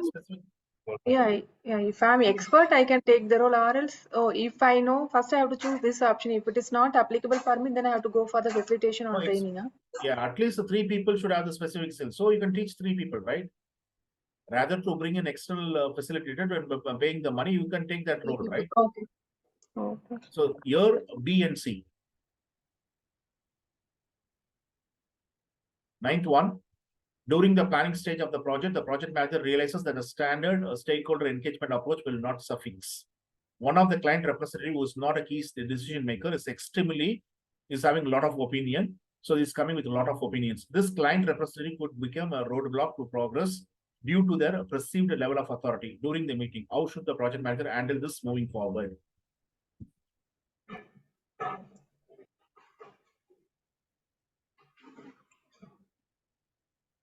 C. Yes. The buy-in is nothing but it's a business term. You need to get the cooperation for you to move forward. So allocate time to gain the buy-in from the stakeholder prior to make a key decision meetings. C. The 10th one. Again, you have to choose 2 answers. After completion of project with the specific users in various countries, the project manager supervisors ask the project users are satisfied with the way the project was run. What 2 actions should the project manager take?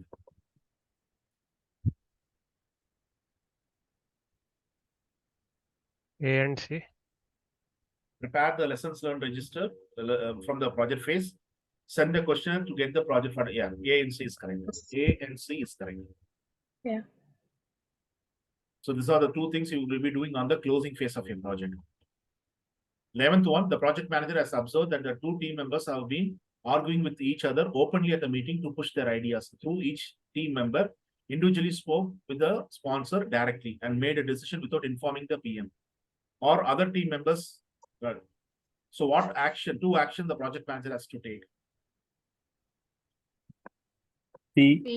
C. Okay. D and C. Yeah, you have to reiterate the ground rules and you have to address the behavioral issue with each team member. So C and D. C and D. 12th one.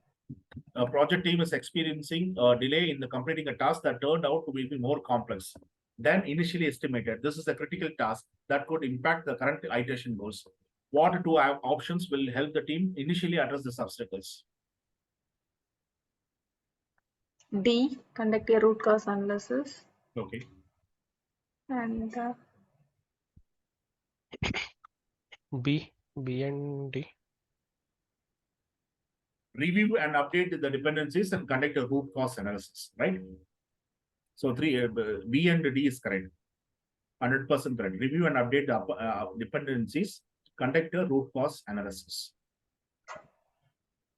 13. A team is currently working on a mobile app solution. During the sprint execution, one of the developers requests clarifications about the acceptance criteria for a particular task. What should the project manager do to obtain the information required by the developers? D. Write an email. No, D for Denmark. To clarify the requirements. So that's the correct answer. 14th one, a company is initiating a project to enhance one of its existing product. All of its products are developed internally. What should the project manager do?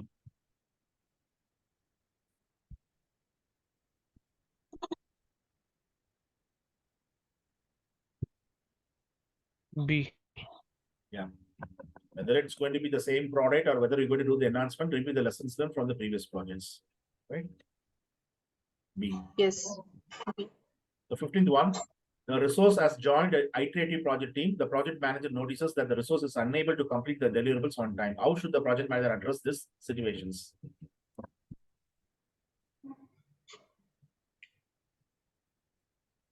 A. Alpha. A. Address the lack of Okay, you will just, it's not an insultation. You are just throwing someone face. coaching. You don't have, you're not performing good. Let me coach you. You will say that one, or you will be discussing how we can improve the performance. Discuss options to improve So performance. that is more positive, right? Comparative to the first A, B is more positive, right? But It's with the kind of a resource manager, escalation. right? Why you see, he's, Discuss he's not able to complete. So he's already, his morale and motivation level came down, right? Why you want to say the lack of performance? Why you want to say to that person? You can if you want to coach, you want to take an initiative, you can coach him. Okay. But why you want to address the lack of performance? So discuss an option to improve the performance with the resource manager. That's look more positive. 16th one. B. Project manager preparing the project status updations calculations that the cost performance is 1.1 and SPI is 0.95. So we know very well it should not fall below 1. If it's equating to 1 or more than 1, it's very good, right? Yeah, under budget Now, and what is behind the schedule. status? D. Under budget and end of schedule, right? Behind the schedule. Behind schedule. So D. So you are keeping your budget under your control, and you know very well that it's falling 1. So so it's behind schedule. D. Okay. So here I think that you're not able to see this. You're able to answer 17. In a control chart, 3 measurement points is in a process or below the mean and within the control limits. 4 measurement points are above the mean and outside the control limits. How is the process performing?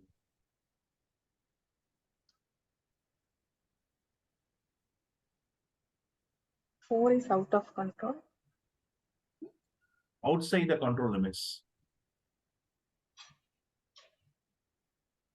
A. Alpha. A. Process out of control now. The process is out of control. Because the 3 is on and within the control, right? Below the mean and within the control limits. Mean. Above the mean, below the mean. It is. But the Is it process. considered out of process? No, right? Out of control, no, right? But, Mean. see, actually, who is going to set the control limits? We. See, most of the manufacturing industry, they'll be using to check whether the process is in a stable condition or unstable conditions, right? So what they do, they're going to create a mean here, right? And here, Limits. they can see the 3 time deviations, 1, 2, and 3, right? So this will be the control limit, right? Here, 1, 2, and 3. So this is mean value, right? Right? And this is what? It's an upper. Tirupati varara. Tirupati varara. Who's coming, Tirupati, ma'am? Sorry, Bala, here. Okay. So it's upper control limit, and this is the mean value, and this is the lower control limit, right? Right or not, guys? Now, Yes, Yeah, Bala. yeah. so who's going to give the limit, the control limit? Who sets the limit? See, you want to check whether the process is in control or not, right? So you're going to take your samples and you are able to deploy your samples. So your samples will be within this area, right? Then 7 points. Huh? No. The samples will be within this area, right? Within the area, control Some limits. samples will go above the mean value, but it will be within the upper control limit, and some samples will fall below the mean, and it will be within the lower control limit. Now, who's going to set the control limit, and who's going to set the control limit?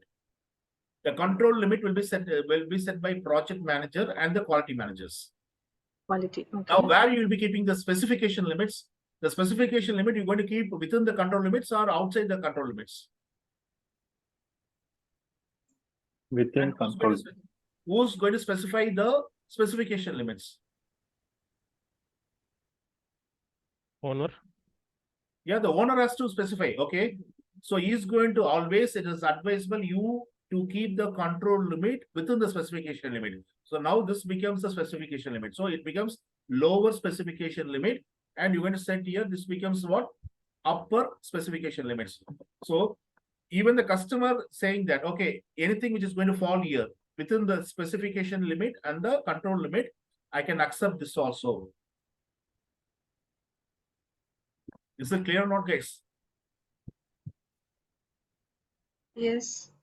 So now the correct answer is that the process is within the specification limits. Specification limits. Okay. Always it is advisable for you to take the control limits within the specification limits. Control limits will set by the project manager, the quality manager, and the client organization will set the specification limit. So keep your control limit within the specification limit. That means you are able to bring the quality into the design, and you are able to build that product. Right? And moreover, you can see always the process will be having 3 times deviated from the mean value. So the production will have the output. The production will have the production will show we have a defectless product which you produce using the control chart, and we have used the 3 standard deviations. So our output will be 99.73%. It will be accepted. So out of 1 million, 99.73% will be accepted. Remaining 27.27% will not be accepted. So which will be falling outside the specification limit, which is not accepted. Okay, so I think that the time is ticking on. So we'll meet tomorrow 6:30. Bye. See you. Thank you, Bala. Thank you. Thank you. Bala. Good night.